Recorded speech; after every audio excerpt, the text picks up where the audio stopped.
இப்போ ஒரு பட்டிமன்றம் நடக்க இருக்குது.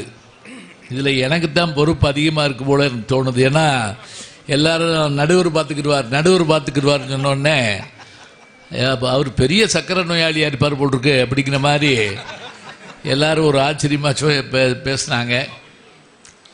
இந்த மாதிரியான மருத்துவ ரீதியான பட்டிமன்றத்தில் பேசுகிறப்ப எங்களை மாதிரி வெறும் பேச்சாளர்களை மாத்திரம் வச்சுக்கிட்டோம்னா ஒன்றும் பிரயோஜனம் இல்லை. ஏன்னா எங்களுக்கு ஏதாவது பேசத்தான் தெரியும். நடுவில் ஒரு கேள்வி கேட்டுவிட்டீங்கன்னு வைங்களேன், அதுக்கு நாங்கள் என்ன பண்ணுவோம், உடனே டாக்டரை கூப்பிட்டு பேச வச்சு விடுவோம். ஒரு உதாரணம் சொல்கிறேன் பாருங்க. ஒரு 20-30 வருஷத்துக்கு முதல்ல HIV கேள்விப்பட்டிருப்பேங்க. எய்ட்ஸ் அப்படின்னு ஒரு கொடுமையான நோய். இது தொடர்பாக மதுரையில் ஒரு பட்டிமன்றம் போடணும்னு ஏற்பாடு பண்ணாங்க. அப்படி ஏற்பாடு பண்ணப்ப அதை நிகழ்ச்சி ஒரு NGO ஏற்பாடு பண்ணி என்கிட்ட வந்து கேட்டாங்க, இதுக்கு நீங்கள் நடுவராக வரணும். அதாவது அந்த HIV பரவ காரணம் அறியாமையா அலட்சியமா, இதுதான் தலைப்பு. உங்கள் பேரை போட்டுக்கிறோம் அப்படிதாங்க நடுவரா. சரின்ட்டேன். அதில் அவர் அன்பாக கேட்டார், உங்கள் பேரை பெருசாக போடவா அப்படின்னு கேட்டார். எனக்கு பெருமையாக இருந்தது. இப்படி ஆளுக தான் நமக்கு வேணும். நம்ம பேர் பெருசாக போட போகிறாங்க. போட்டாச்சு. மறுநாள் மதுரையே நடுங்கி போச்சு. ஏன் தெரியுமா?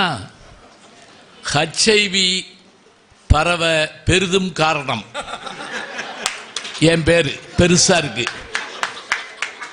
அதுல எனக்கு ஒரு ஆறுதல் என்ன தெரியுமா, மற்றும் குழுவினர் போட்டுருந்துச்சு. அப்படிதான் என் கூட சேர்ற எல்லாரும் தான். நான் அப்புறம் அந்த ஆளை கூப்பிட்டு கேட்டேன், ஏன் எப்படித்தான் போடுவாங்களா? இல்லை நீங்க தானே பெரிய பேரை போட சொன்னீங்க. என்ன அதுக்காக HIV பெரிதும் பரவ காரணம் நானா, என் குழுவா, இப்படியா? அதில் இன்னும் ஒரு சிக்கல் நடந்துச்சு கேளுங்க. பட்டிமன்றம் நடந்துகிட்டு இருக்கப்ப அது எதனால் பரவுது அப்படி இப்படின்னு நாங்கள்லாம் பேசிகிட்டு இருக்கோம்.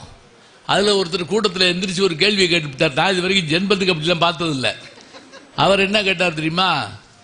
ஐயா, இப்போ ஒரு HIV நோயாளியை ஒரு கொசு கடிக்குது. அந்த கொசு இல்லாதவனை போய் கடிக்குது, HIV இல்லாதவனை. அப்படின்னா கொசு மூலமாக HIV பரவுமா? எனக்கு உயிரே போயிடுச்சு. ஏன்னா சிலபஸில் இல்லை. நான் டாக்டர்கிட்ட கேட்ட வரைக்கும் இதெல்லாம் சொல்லலை, யாரும் சொல்லாமல் இருக்க முடியாது. நான் உடனே அவரை பாராட்டி அருமையான கேள்வி கேட்டிருக்கேன். இந்த மாதிரியான கேள்விக்கெல்லாம் பதில் சொல்லத்தான் இந்த டாக்டரை கூப்பிட்டு வந்திருக்கோம் அப்படின்னு சொல்லி அவரை சொல்லிவிட்ட உடனே அவர் எதிர்த்து சொன்னார், அப்படிலாம் பரவாது, அப்படி பரவி இருந்தால் கொசு கடிச்சே கொள்ள பேர் செத்து போயிருப்பாங்க, அதனால சொல்லி அவர் விளக்கம் சொன்னார். அதனால இந்த மாதிரி மருத்துவ ரீதியான விஷயங்களுக்கு பேசுறதா இருந்தால் எங்களுக்கு பயம் இல்லாமல் இருக்க காரணம் இன்னைக்கு 2 பேர் தான். முக்கியமாக நம்முடைய வணக்கத்திற்குரிய டாக்டர் ஆர்த்தி அவர்கள் ஒரு பக்கம் இருக்காங்க, இன்னொரு பக்கம் யார் இருக்காங்கன்னா நம்முடைய முரளி இருக்காங்க. 2 பேர் இருக்காங்க. ஏதாவது கேள்வி கேட்கணும்னா என் மூலமாக நீங்கள் கேட்கலாம். நான் இவங்ககிட்ட சொல்லுவேன், அவங்க பதில் சொல்லுவாங்க. அவ்வளோதான். ஒன்றும் கேள்வியெல்லாம் கேட்காதீங்க, சும்மா சந்தோஷமாக போவோம். ஏன்னா கேள்வி கேளுங்கன்னு சொல்லிட்டாலே பயமாக தான் இருக்கும். இப்பெல்லாம் கேள்வி கேட்டால் யாரும் பதிலும் சொல்கிறதில்ல. ஒரு வாத்தியார் கேட்டார் ஒரு பையனை பார்த்து, எட்டயபுரத்தில் பிறந்தவர் யார்? அவன் எந்திரிச்சு சொல்ல முடியாது அப்படின்னா. ஏண்டா அப்படின்னாரு. எட்டயபுரத்தில் எத்தனை பேர் பிறந்திருப்பாங்க, நான் தான் கிடைச்சனா? பாரதியார் எங்கே பிறந்தாருன்னு சொல்லிவிடுவேன். அதை விட்டுட்டு எட்டயபுரத்தில் பிறந்தது யார், கொட்டாம்பட்டியில் பிறந்தது யாருலாம் கேட்காத. அது மட்டும் இல்லைங்க, நாங்கள்லாம் வாத்தியார் சொன்னதை நம்பினோம், அவர் கேட்டுக்கிட்டதை ஒத்துக்கிட்டோம். இன்னைக்கு அது நடக்கவே நடக்காது. இப்போ உதாரணமாக எங்கள் வாத்தியார் எனக்கு கணக்கு போட்டிருக்காரு, ஒரு வேலையை 10 பேர் சேர்ந்து 1 மணி நேரத்தில் முடிப்பாங்க, அதே வேலையை 20 பேர் சேர்ந்து எவ்வளோ நேரத்தில் முடிப்பாங்க. நாங்கள்லாம் உடனே கணக்கு போட்டிருக்கோம். இந்த கணக்கு இந்த வட்டம் ஒரு வாத்தியார் இப்போ போட்டிருந்துருக்காரு.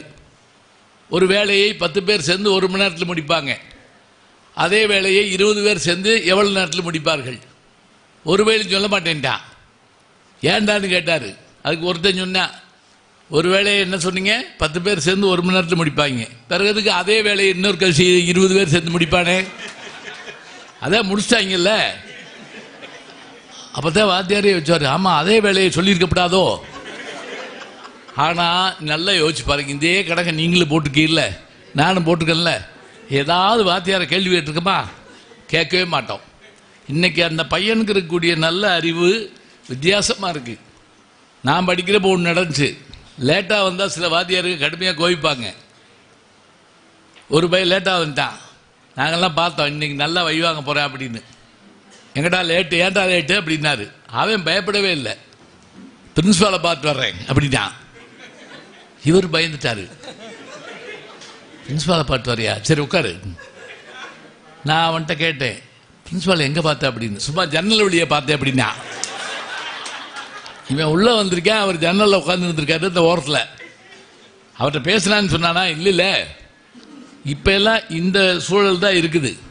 அதனால் அதுக்கேற்றபடியாக நம்ம கால சூழலுக்கு ஏற்ப கல்வியை கற்பிக்க வேண்டிய சூழலில் இருக்கோம். இந்த விழிப்புணர்வு முகாம் ஒரு வாரமாக தொடர்ந்து நடத்திக்கிட்டே இருக்காங்கன்னு சொன்னோன்னே ரொம்ப பெருமையாக இருந்தது. ஏன்னா மக்களை சென்று சந்திக்கிறப்ப தான் மருத்துவமே விரிவடையும். அது மாதிரி தொடர்ந்து ஏற்பாடு பண்ணிக்கிட்டு இருக்காங்க. இன்றைக்கு ஒரு அருமையான தலைப்பில் பேசுறதுக்காக ஏற்பாடு பண்ணியிருக்காங்க. சர்க்கரை நோய்க்கு விடிவு என்ன? அது போகணும். சர்க்கரை நோய் போகணும். முதல்ல வராமல் இருக்கணும், அது வேற விஷயம். ஆனால் அப்படிலாம் நம்பாதீங்க. சொத்து வராட்டாலும் சுகர் வந்துடும், ஞாபகம் வச்சுக்கோங்க. இது ஒரு ஹெரிடிட்ரி, பாரம்பரிய நோய். முக்கியமாக இப்போ பல பேர் சொல்கிறோம்ல, ஹிஸ்ட்ரி படிக்கணுமா, வரலாறு படிக்கணுமாலாம் கேட்குறாங்க. படிக்கணுங்க கட்டாயமா. ஏன்னா இப்போ டாக்டர்கிட்ட போனாலே கேள்வி என்ன கேட்குறாரு? நேற்று என்ன சாப்பிட்டா அப்படி தானே கேட்குறாரு. இப்போ பழைய ஹிஸ்ட்ரி ஒன்று இருக்குது. நேற்று என்ன, முந்தானால் என்ன, போன வருஷம் என்னங்கிறதெல்லாம் தெரியணும். அது மாதிரி இதுக்கு வழி என்ன? இப்படி ஒரு தலைப்பை ஒரு 50 வருஷத்துக்கு முதல்ல போட்டிருப்போமான்னா இல்லைங்க. அப்போல்லாம் அப்படின்னா என்னன்னே தெரியாது. சர்க்கரை வியாதி அப்படின்னா அது ரொம்ப ரேராக இருக்கும். இப்போ என்ன ஆயிடுச்சுன்னா இல்லாதவனை வையிறாங்க. அவனுக்கெல்லாம் சர்க்கரை இல்லையாம்ல, எப்படி விளங்க போகிறான்?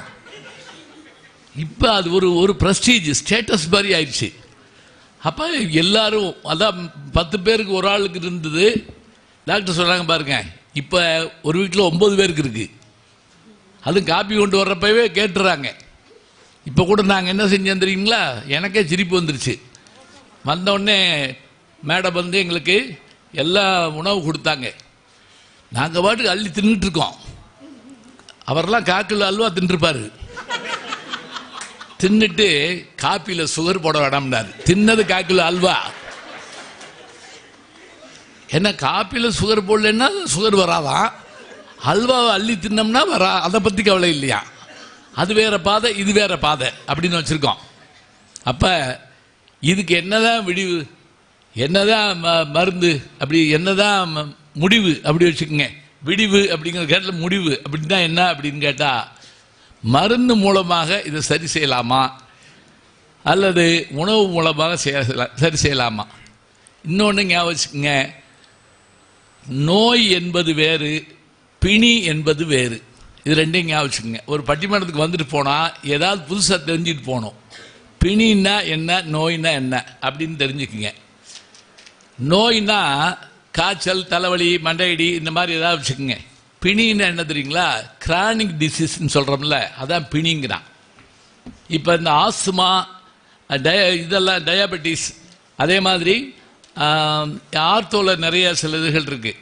ரொமட்டாய்டு ஆர்த்ரைட்டிஸ், இதெல்லாம் என்ன அப்படின்னு கேட்டிங்கன்னா, இந்த மூட்டு வலி, வாதம், இதெல்லாம் சொல்கிறோம் இல்லையா, இதெல்லாம் என்னன்னு கேட்டிங்கன்னா பிணின்னு பேர். பசி பிணின்னு பேர் வச்சா பாருங்க தமிழை. அப்படின்னா என்ன அர்த்தம்?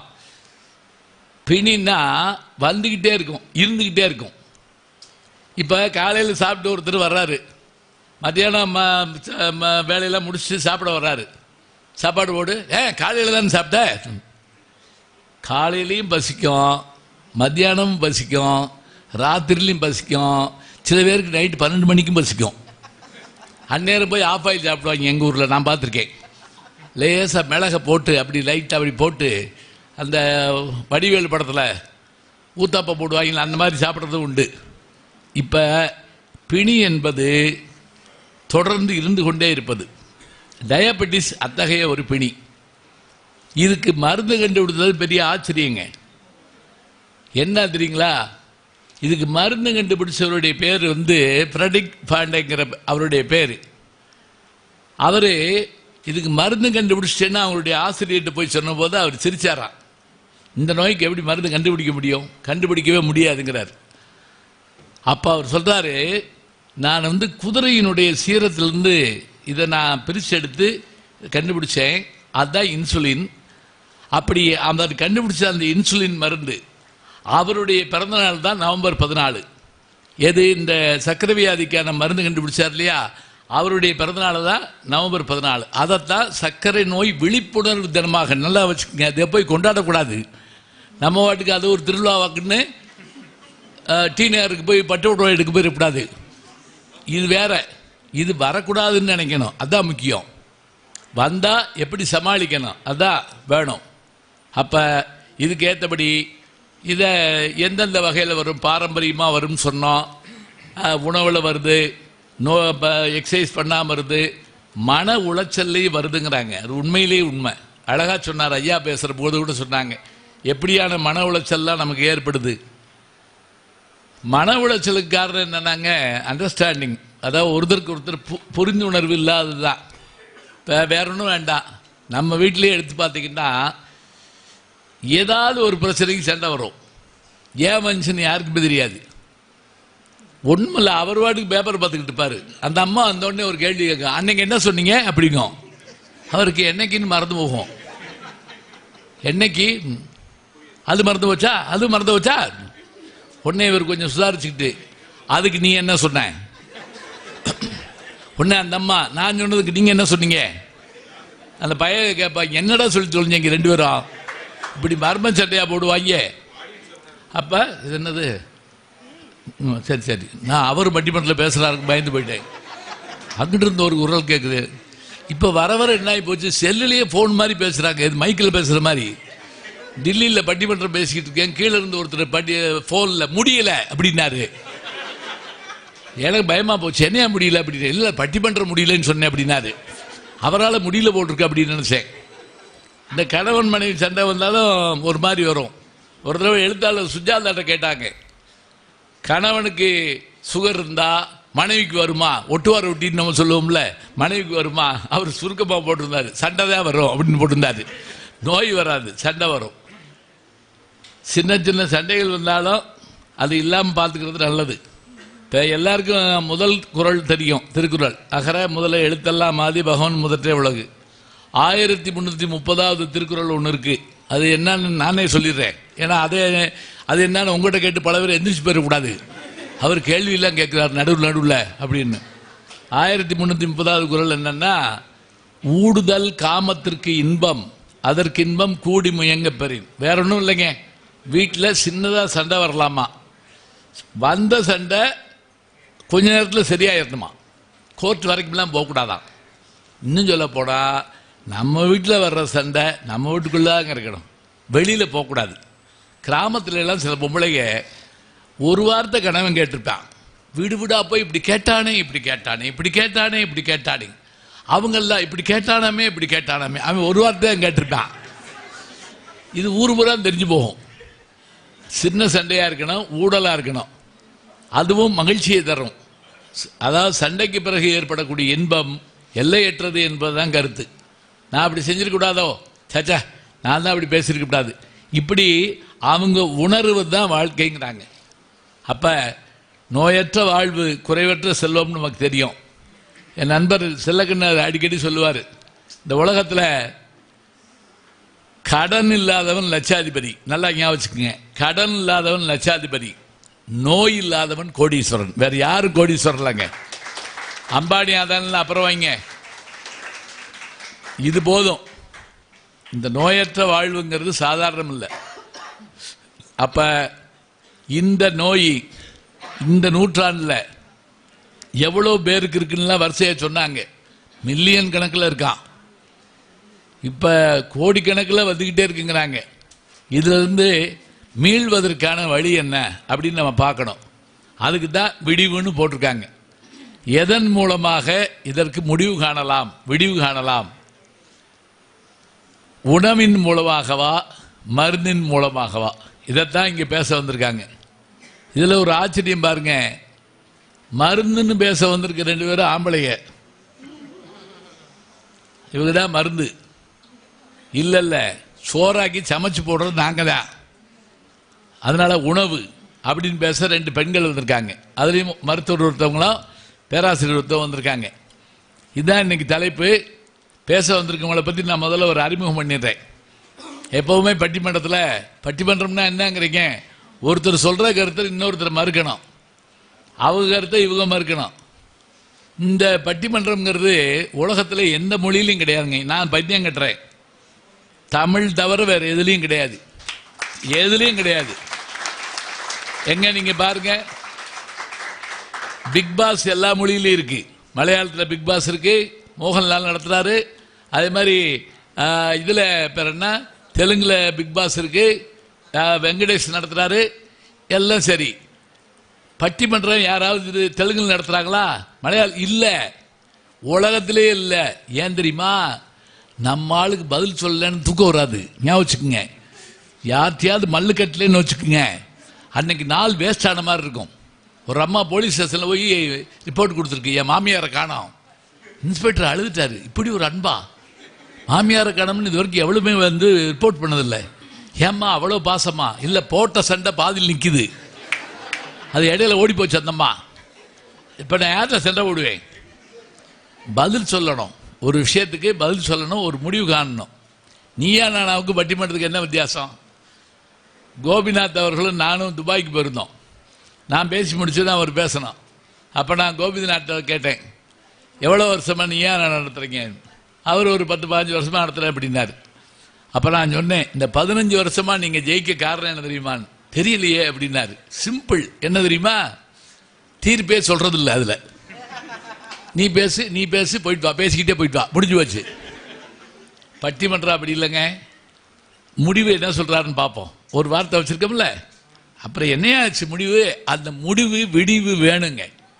ஒரு முடிவோ ஒரு விடிவோ இருந்தால் தான் அவர் என்ன சொன்னார் நமக்கு புரியும். அப்புறம் கடைசியில் அவர் என்ன சொன்னார், அவர் இதை சொன்னார் நம்ம சொல்லணும். அதனால் இன்றைக்கு பேச வந்திருக்கிற நான் பெருமக்களை நான் முதல்ல அறிமுகம் பண்ணுறேன். மருந்து தான் என்று பேசுவதற்காக 2 பெருமக்கள் வந்திருக்காங்க. அதில் தலைமையேற்று பேச இருக்கின்ற பெருமகனார், வணக்கத்திற்குரிய மருத்துவர், நல்ல பேச்சாளர், எங்கூட பட்டிமன்றம் பேசியிருக்கிறாரு. திண்டுக்கல்லை சேர்ந்த டாக்டர் முரளிதரன் அவர்கள் இங்கே வருகை வந்திருக்கிறார்கள். அதே அணியிலே பேசுவதற்காக நான் முதல்ல சொன்ன மாதிரி ஒரு டாக்டர் பேசினா ஒரு பேச்சாளரும் பேசணும். அவரும் டாக்டர் தான். அவர் தமிழில் MA MPhil பட்டம் படித்து டாக்டர் பட்டம் வாங்கியிருக்காரு. நல்ல பேராசிரியர், திருப்பத்தூரை சேர்ந்தவர். காரைக்குடி அழகப்பா கல்லூரியினுடைய தமிழ்துறை தலைவர் டாக்டர் சிதம்பரம் அவர்கள் இங்கே வந்திருக்கிறாங்க.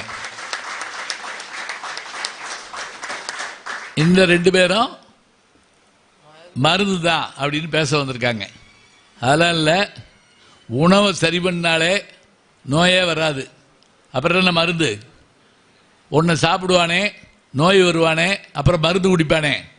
வேண்டாம், உணவை சரியாக வச்சுக்கோங்க என்று பேசுவதற்காக இந்த மருத்துவனுடைய பொறுப்பாளரும் மருத்துவ குடும்பத்தை சார்ந்தவரும், அவங்க சொல்ல சொல்ல அவருடைய தந்தையார், அவருடைய கணவர், அவருடைய சகோதரியார், அவருடைய சகோதரி கணவர் எல்லாருமே மருத்துவர்கள். நான் கூட சொன்னேன், ஃபேமிலி டாக்டர் கேள்விப்பட்டிருக்கேன், ஃபேமிலியே டாக்டர் இப்போ தான் கேள்விப்படுறேன்.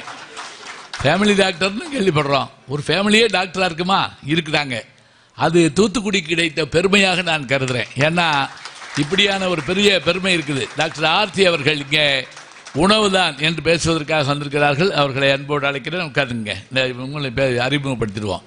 அடுத்து அங்கே ஒரு பேச்சாளர் மாதிரி இங்கே ஒரு பேச்சாளர். இவர்கள் திருச்சியிலிருந்து வர்றாங்க. உருமந்தல் லட்சுமி கல்லூரியுடைய தமிழ்துறை பேராசிரியை, MA MPhil PhD பட்டம் வாங்கியவர்கள். ஆக எல்லாருமே டாக்டர் தான், நானும் டாக்டர் தான். அதுக்காக என்கிட்ட ஊசி போட வந்துடாதீங்க, நானே ஊசி போட போயிட்டு இருக்கேன் 4 பேர்த்த. இவர்கள் நல்லா பேசுவாங்க, நல்லா பாடவும் செய்வாங்க. ஏன்னா இப்போ பட்டிமன்றங்களில் பாடுறது ஒரு வழக்கம் வந்துருச்சு. நீங்கள் பாடுவீங்களா? பாடுறதுனா பாடலாம், ஒன்றும் இல்லை. எனக்கு பாட தெரியாது, அதனால பிரச்சனை இல்லை. பாட்டு என்னன்னா இயல் இசை நாடகம், அதில் ஒரு பாட்டு 2 பாட்டு பாடலாம். ஆனால் அப்படி நிப்பாட்டிக்கிறோம். நம்ம பாட்டுக்கு பட்டிமன்றத்தில் புதுசாக ஏதாவது புகுத்திரம்னு சொல்லி அணித்தலைவர் அக்னி சட்டி எடுத்து ஆடுவார்கள், நடுவர் வேல் குத்தி வருவார் அப்படின்லாம் சொல்லாமல் புதுசு புதுசாக ஏதாவது செய்கிறோம்னு நல்லா பேசுவாங்க, அருமையாக பாடுவாங்க. இத்தகைய பெருமை மிகுந்த பேராசிரியை டாக்டர் மனோன்மணி அவர்கள் இங்கே வந்திருக்கிறார்கள். உணவுதான் என்று பேச இருக்கிறார்கள். இப்போ 4 பேரை அறிமுகம் பண்ணிட்டேன். எவ்வளவு நேரம் பேசணுங்கிறதையும் பார்க்கணும். இங்கே பெருமக்கள்லாம் வந்திருக்கீங்க. குறிப்பாக இது லைவா தொலைக்காட்சி இல்லை ரெக்கார்டர் தானா? கிங்ஸ் டிவி ரெக்கார்டர் தான். சரி, ஏன்னா சில சமயத்தில் லைவ் போயிடும், எங்களுக்கே தெரியாது. ஒரு கல்யாண வீட்டில் நான் பேசிக்கிட்டு இருக்கேன், அது ஊரும் ஒளிபரப்பு இருக்காங்க. அதில் ஒருத்தர் எனக்கு மெசேஜ் போடுறாரு, அதுக்குள்ளே 8 காப்பி குடிச்சிட்டு போட்டிருக்கு அப்படிங்கிறாரு. அந்த ஆள் அதை பார்த்துக்கிட்டு இருந்திருக்கான். அதனால் இப்போ ஷூட் பண்ணிட்டா பரவாயில்ல, ஏன்னா எடிட் பண்ணிக்கலாம் பல விஷயத்த. நல்ல விஷயம். கிங்ஸ் டிவி அவர்களுக்கு என்னுடைய அன்பு பாராட்டை மகிழ்வோடு தெரிவித்துக் கொள்கிறேன். லைட்டிங்லாம் சரியாக இருக்குங்களா? ஓரளவு சிவப்பா தர்றமா எல்லாரும்? அது உங்களை பற்றி கவலை இல்லைம்மா, உங்களுக்கு 2 லைட் சேர்த்து போடுவாங்க, அவங்க பார்த்துக்கிடுவாங்க. அதெல்லாம் இன்னொன்று, இது ஒரு அழகு தானம்மா. கருப்பின்கண் மிக்குள்ளது அழகு, இதுதான் தொல்காப்பியம். கருப்பு தான் எனக்கு பிடிச்ச கலருன்ட்டாங்கல்ல, அதனால ஒன்றும் இல்லை. கருப்பாவது சிவப்பாது வெளுப்பாது எல்லாம் ஒன்று தான்.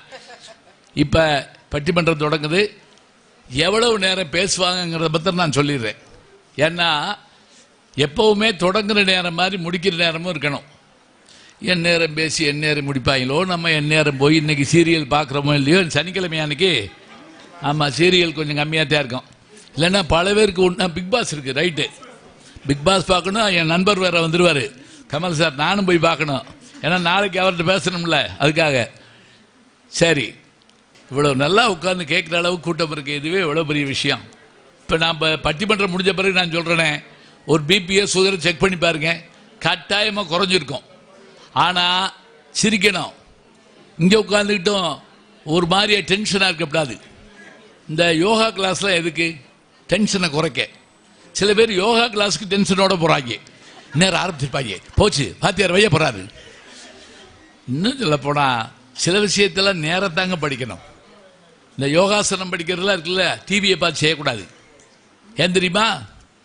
இப்படி கையை முறுக்கி தலையை இப்படி வச்சிருக்கப்ப டிவியில் கரண்ட் போச்சுன்னு வைங்க, அப்படியே உட்காந்துருக்க வேண்டியதான். அதே மாதிரி சமையல் பண்ணுறது பல பேர் டிவியை பார்த்து பண்ணி நம்மளை பாடாப்படுத்துகிறாங்க. ஒரு அம்மா ரசம் ஊற்றிருக்கு கணவனுக்கு, அது வாயில் வைக்க முடியல அப்படின்னா. என்ன வாயில் வைக்க முடியல? நீலாம் ஒரு புருஷனா?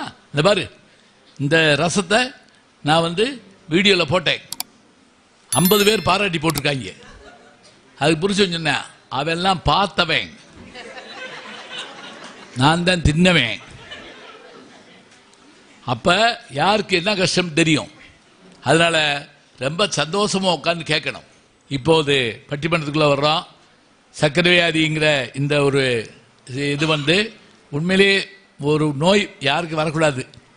வந்துட்டா அதுக்கான முடிவு என்னங்கிறத பார்க்கணும். அதுக்கு என்ன வழி, வராமல் இருக்கிறதுக்கும் வந்துட்டா அதுக்கு என்ன முடிவு எடுக்கலாங்கிறதுக்கு தான் இந்த தலைப்பில் பேச இருக்கிறோம். இது ஒரு விழிப்புணர்வு பட்டிமன்றம் தான்.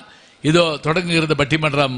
சர்க்கரை நோய்க்கு விடிவு மருந்து தான் என்று பேசுமாறு வணக்கத்துக்குரிய டாக்டர் முரளிதரன் அவர்களை அன்போடு அழைத்து, அவர்கள்லாம் ஒவ்வொருத்தரும் அணித்தலைவர்கள் 10லிருந்து 11 நிமிஷம் பேசுவாங்க. பேச வேண்டியது அவர்கள் கடமை. நேரத்தை பார்த்து மணி அடிக்க வேண்டியது என்னுடைய கடமை.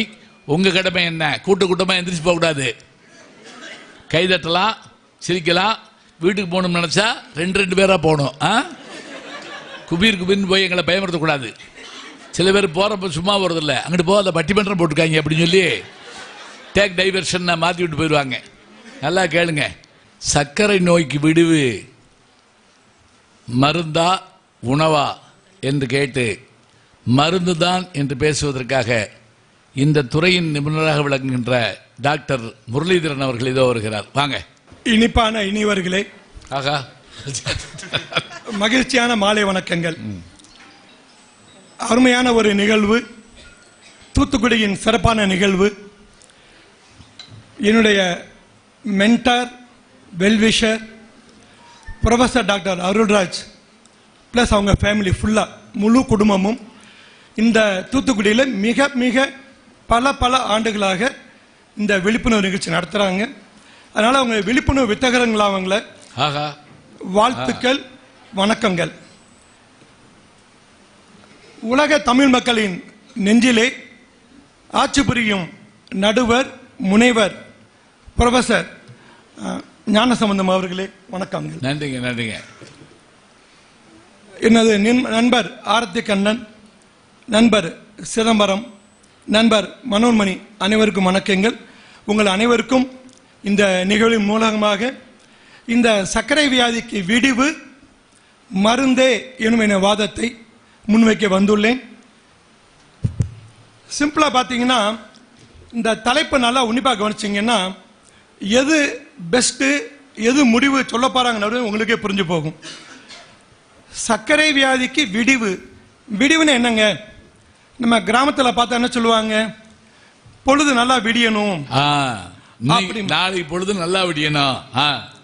அப்ப விடியணும் அப்படின்னா சர்க்கரை நோயாளிக்கு நல்ல பொழுதாக தினம் தினம் விடியணும் அப்படின்னா அதுக்கு என்ன வேண்டும்? அதாவது பார்த்தீங்கன்னா, இந்த உடம்புல உச்சி முதல் பாதம் முடிய கிட்டத்தட்ட ஒரு 80 to 90,000 கிலோமீட்டர் நீளத்துக்கு ரத்த குழாய்கள் போகுது. ரொம்ப கஷ்டமா இருக்கும். அதை எடுத்து சுத்தணும்னா பூமி 2 சுத்தலாம். அந்த ரத்த குழாய்கள் உள்பக்கம் உட்சுவர் பார்த்தீங்கன்னா எண்டோத்திலியம் அப்படிம்போம். அந்த உட்சுவரை சுகர் 140 மில்லிகிராம் மேல எப்ப தாண்டுதோ, எப்ப 200க்கு தாண்டுதோ அது பாதிக்க ஆரம்பிக்கும். அப்படி பாதிக்கும் போது உச்சி முதல் பாதம் வரை அனைத்து உறுப்புகளும் பாதிக்கப்படும். அது மெயினான பாதிப்பும் பார்த்தீங்கன்னா கண் பாதிப்பு, இதய பாதிப்பு, கண்ணில் விழித்திரை பாதிப்பு, கண் பார்வை போயிடும். மூளையில் பாதிச்சா பக்கவாதம், இது ஹார்ட்ல பாதிச்சா மாரடைப்பு, செயலிழப்பு, கிட்னி செயலிழப்பு, காலில் நரம்புகள் இரத்த ஓட்டம், இந்த பாதிப்பு வந்தால் காலில் புண்ணு, சலங்கோப்பது, கால் இழப்பது, இத்தனை மெயினான மேஜர் பாதிப்பு இந்த சர்க்கரை வியாதியில்.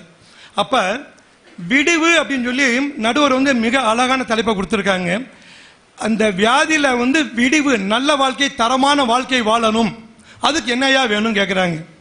அந்த தரமான வாழ்க்கை வாழணும், நல்ல வாழ்க்கை வாழணும், அந்த விடிவு வேணும் என்றால் மருந்து மிக மிக மிக முக்கியம். ஒரு மருத்துவனாக எங்க கிளினிக் வரவங்க நான் என்ன அட்வைஸ் பண்றோம்? இப்ப சொன்னாங்க அருள்ராஜ் சார் பேசும்போது உணவு பத்தி, எல்லாமே உணவு பத்தி பேசினாங்க. உணவே மருந்துன்னு சொல்லி சொன்னாங்க. எந்த மறுப்புமே இல்லைங்க. நாங்களும் எங்க கிளினிக்ல திண்டுக்கல்ல மருத்துவமனையில் வரக்கூடிய சர்க்கரை நோயாளிக்கு உணவு பத்தி தான் முதல் பேசுறோம். உணவுக்கு அடுத்து உடற்பயிற்சி, மன அமைதியான வாழ்க்கை, அதுக்கப்புறம் தான் மெடிசனை பேசுறோம்.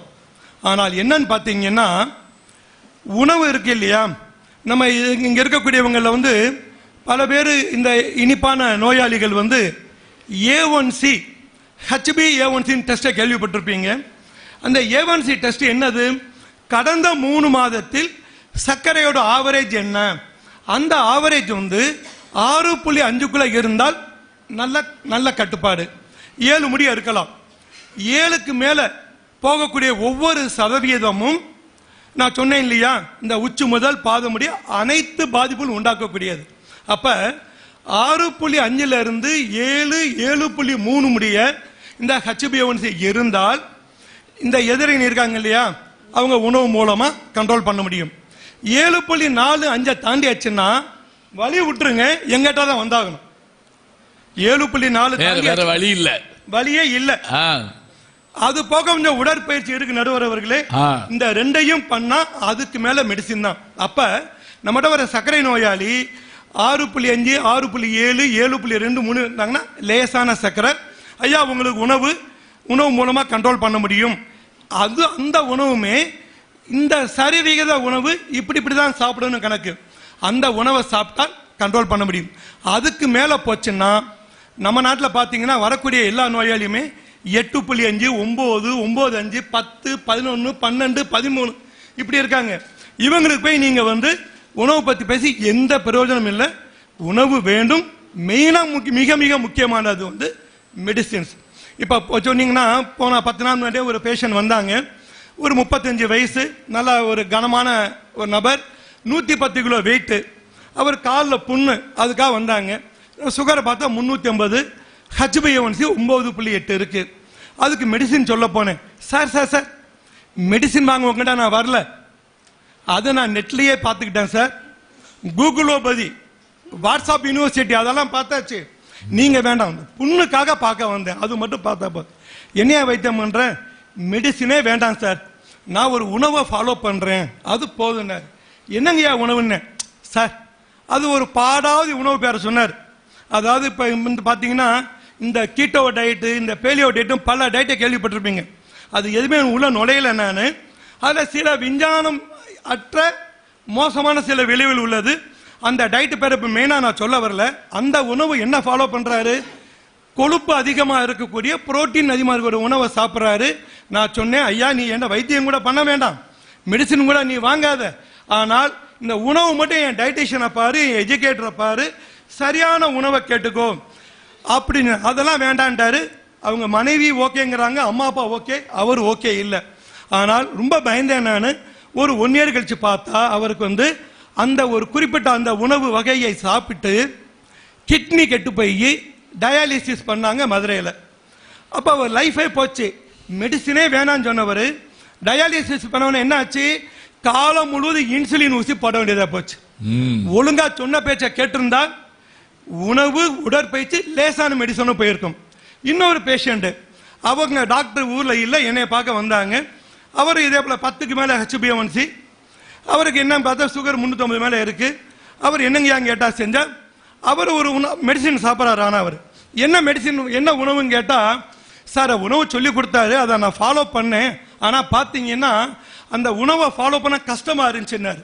என்னங்கய்யா கஷ்டம் அப்படின்னு நான் சொன்னேன். இல்லைங்க, கொஞ்சம் உணவு அளவு கம்மி பண்ணும்போது கொஞ்சம் கஷ்டமா இருக்கும், அதனால போக போக சரியாயிடும், அதுக்கு பதிலாக நீங்க காய்கறி பழங்கள்லாம் சாப்பிட்டீங்கன்னா அந்த வயிறு ஃபுல்லாயிடும் சொல்லி. சார் உணவு பத்தாம இல்லை, எனக்கு உணவு மிதமிஞ்சி இருக்குன்னாரு. என்னையா அது புது விஷயமா இருக்கு, எல்லாமே உணவு பத்தலமாங்க, டாக்டர் சொன்ன உணவு மிதமிஞ்சி இருக்கேன்னு சொல்லி. என்னையா சாப்பிட்டேன் சார், 4 இட்லி சாப்பிட்டேன் சார். ஓகே, அப்புறம் 3 தோசை சாப்பிட்டேன். சபாஸ். என்னங்க அது, அடுத்து இருங்க வெயிட் பண்ணுங்க, அடுத்து 2 சப்பாத்தி, இது என்னையா கணக்கு அப்படின்னு ஒரு பேம்லெட்டை காட்டினாரு. பாருங்க சார், இதான் டாக்டர் கொடுத்தது, 4 இட்லி ஆ போட்டிருக்கு, அல்லது 3 தோசை ஆ போட்டிருக்கு, அல்லது 2 சப்பாத்தி. இவர் என்ன பண்ணிட்டாரு, 4 இட்லி அடுத்து 3 தோசை அடுத்து 2 சப்பாத்தி. அப்ப இந்த மாதிரி உணவை சாப்பிட்டா சக்கரை கூடுமா குறையுமா, விடிவு எப்படி வரும், விடிவே இல்லை, அவருக்கு முடிவு தான் வரும். ஆகா அருமை. பாடாவது உணவை சாப்பிட்டோம்னா பாடாதான் கட்டணும், விடிவு கிடைக்காது, முடிவு தான் வரும். அப்ப என்ன செய்யணும், நல்ல உணவை ஃபாலோ பண்ணாவே 3% உணவை ஃபாலோ பண்ணா 3% HbA1c கம்மியாகும். அதையும் நம்ம இது போன்ற மருத்துவமனைகள்ல டயட்டிஷியன் எஜுகேட்டர் மூலமாக உட்கார வச்சு, மனைவி கணவனை உட்கார வச்சு அதை பேசி விளக்கம் சொல்லி அவங்களுக்கு புரிஞ்சாதான் கேட்டு அனுப்பினாதான் அந்த உணவு மூலமாக கிடைக்கக்கூடிய அந்த 3% A1C கம்மியாகும். இல்லைன்னா அதுவும் யூஸ்ல. அடுத்து பார்த்தீங்கன்னா இப்போ இந்த உணவு கட்டுப்பாடு பேசணும் இல்லையா, அந்த உணவு கட்டுப்பாடு முக்கியம். ஏன் மெடிசின் வேணும்னு சொன்னா, இப்போ எங்க அம்மாவே வயசு 89 வயசு, 35 ஆண்டுகளாக சக்கரை வியாதி, பிரஷர் வியாதி. இப்போ அவங்க நல்ல வாழ்க்கை வாழ்ந்து எங்க கூட பிளஸ் பண்றாங்க. என்ன அப்படின்னா அந்த மெடிசின்ஸை கரெக்டா சாப்பிட்றாங்க. எஸ், பேசிக் உணவு, உடற்பயிற்சி, அந்த மெடிசின்ஸ். அப்ப 7.5-8% மேல A1C போச்சுன்னா மெடிசின் சாப்பிட்டுதான் ஆகணும். அந்த மெடிசினை முறையா சேர்க்கணும், இல்லைன்னா அதை யூஸ் இல்லை. இன்னும் சொல்ல போனா உணவு நம்ம மருந்துன்னு சொல்லி பேசும்போது ஒரு 2 விஷயம். வீட்டை விட்டு நம்ம வெளியே போறோம், வீட்டுக்கு பாதுகாப்பு நம்ம என்ன செய்யறோம், கதவை சாத்திட்டு தாழ்பால் போட்டு போறோம். இப்ப இத்தனை பேர் வந்திருக்கீங்க, தாழ்பால் மட்டும் போட்டீங்களா, பூட்டு சேர்த்து போட்டீங்களா? பூட்டு போட்டீங்க இல்லையா? தாழ்பால் உணவு போல, பூட்டு மருந்து போல. அப்படி சபா சபா ஓகேங்களா? தாழ்பால் மட்டும் போட்டு வருவீங்களா? இல்ல, பூட்டு நம் மெடிசின் போல. அதுதான் மெயினா வச்சுக்கீங்க. அடுத்து பார்த்தா இப்ப லேட்டஸ்டா உள்ள சயின்டிபிக் ஜேர்னல்ஸ் என்ன சொல்லுது அப்படின்னா, குளுக்கோசென்ட்ரிக் அப்ரோச்ல இருந்து கார்டியோ ரீனல் அப்ரோச்ங்கிறாங்க. சிம்பிளா சொன்னா, அந்த காலத்துல சக்கரை வியாதி வந்தா என்ன சொல்லுவோம், 350 கம்மி பண்ணு, 270 கம்மி பண்ணு, எவ்வளவு கொண்டாலும் கம்மி பண்ணுவோம். என்ன மெடிசின் யோசிக்க மாட்டோம். இப்ப நான் 84ஆம் வருஷம் மெடிசின் முடிச்சு வெளியே வரும்போது 2 மெடிசின் தான் சக்கரை வியாதிக்கு, கிளிபன் கிளைமேடு, மெட்ஃபார்மின், பென்ஃபார்மின், அவ்வளவுதான். இன்னைக்கு இந்த 35 ஆண்டுகள்ல மருத்துவ விஞ்ஞான முன்னேற்றத்தில் 15 வகையான மெடிசின்ஸ் வந்துடுச்சு. குண்டா உள்ளவங்களுக்கு, ஒல்லியா உள்ளவங்களுக்கு, மாசமா உள்ளவங்களுக்கு, கிட்னி கெட்டு போனவங்களுக்கு, ஹார்ட் கெட்டு போனவங்களுக்கு, யாருக்கு எந்தெந்த மெடிசின் சாப்பிட்டா நல்ல வாழ்க்கை வாழ முடியும். அப்ப சர்க்கரை கட்டுப்பாடு மட்டும் இல்லாம சர்க்கரை நோயாளி முழுமையான நல்ல வாழ்க்கை வாழணும், அந்த விடுவு வேணும் என்றால் அதுக்கு தக்கன மெடிசினை சாப்பிடணும். அந்த ஹார்ட் கிட்னி பாதிப்பு இல்லாம அந்த கடவுள் கொடுத்த ஆயுசு 80 வயசோ 90 வயசோ அந்த வயசு முடிய, கடைசி காலம் முடிய, கடைசி மூச்சை விடும் வரை நம்ம வேலையை நம்மளே பார்த்துக்கிட்டு பாத்ரூம் போயிட்டு வந்து உட்காந்து ஒரு ஞான சம்பந்தம் சார் டிவியில் அந்த நகைச்சுவை பட்டிமன்றத்தை கேட்கணும். அப்படி எப்படி உட்கார்ந்து கேட்கிறோமோ அதுதான் நல்ல வாழ்க்கை. அந்த நல்ல வாழ்க்கை வாழ்வதற்கு கண்டிப்பாக மெடிசின் மிக மிக மிக முக்கியம். உணவு, உடற்பயிற்சி, மெடிசின் மிக முக்கியம். ஆகவே நண்பர்களே, சக்கரை வியாதி அப்படின்னா அந்த சக்கரை வியாதி மட்டும் இல்லை, அதோட சேர்ந்து என்ன ஆகுது இன்னைக்கு ஹைப்பர் டென்ஷன், டிஸ்லிபிடிமியா, கெட்ட கொழுப்பு, உடற்பருமன் எல்லாம் வரும்போது அந்த தரமான வாழ்க்கை இல்லாம போகுது. அந்த தரமான வாழ்க்கை நமக்கு வேணும் அப்படின்னா சுகரும் கண்ட்ரோல் ஆகணும், கெட்ட கொழுப்பு எல்லாமே நமக்கு கம்மியாகணும். அப்படி கம்மியானாதான் நல்ல வாழ்க்கையை வாழ முடியும். கடைசியா ஒண்ணு சொல்லி முடிச்சுக்கிறேன். இது பாத்தீங்கன்னா சக்கரை வியாதி சைலண்டான டிசீஸ். மற்ற வியாதிகள் சொன்னாங்க இல்லையா, கொரோனா, மலேரியா, இதெல்லாம் பாத்தீங்கன்னா வெளியே தெரியும், அடிபட்டா வலிக்கும்.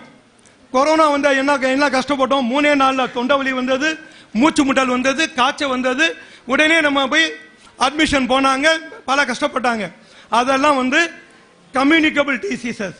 சக்கரை வியாதி, பிரஷர் வியாதி, ஹார்ட் அட்டாக்கு, ஒபிசிட்டி எல்லாமே நான் கம்யூனிகபிள் டிசீசஸ். இந்த நான் கம்யூனிகபிள் டிசீஸா உள்ளதனால, தொற்றா வியாதியா உள்ளதனால, சைலண்டா உள்ளதனால டாக்டர் சொன்னபடி மாசம் செக்அப் பண்ணிட்டு வருஷத்துக்கு 1 டைம் இந்த மாதிரி முகாம்களில் நீங்க டெஸ்ட் பண்ணிட்டீங்கன்னா நல்ல வாழ்க்கை வாழ முடியும். தேவையான மருந்தை கரெக்டா சாப்பிட்டு நல்ல வாழ்க்கை வாழலாம். இந்த கூட்டத்தில் வந்திருக்கவங்க ஒரு சின்ன கேள்வி ஒண்ணு, நடுவர் அனுமதியோட, எத்தனை பேர் சக்கரை வியாதி உள்ள கை தூக்குங்க பார்ப்போம்.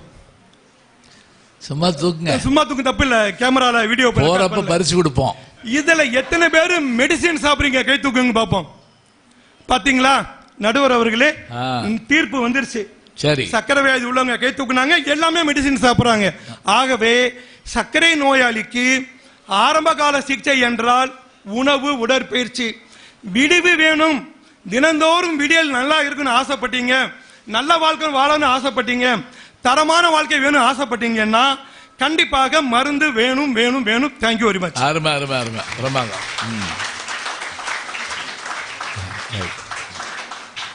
அருமை அருமை அருமை, பிரமாதம்.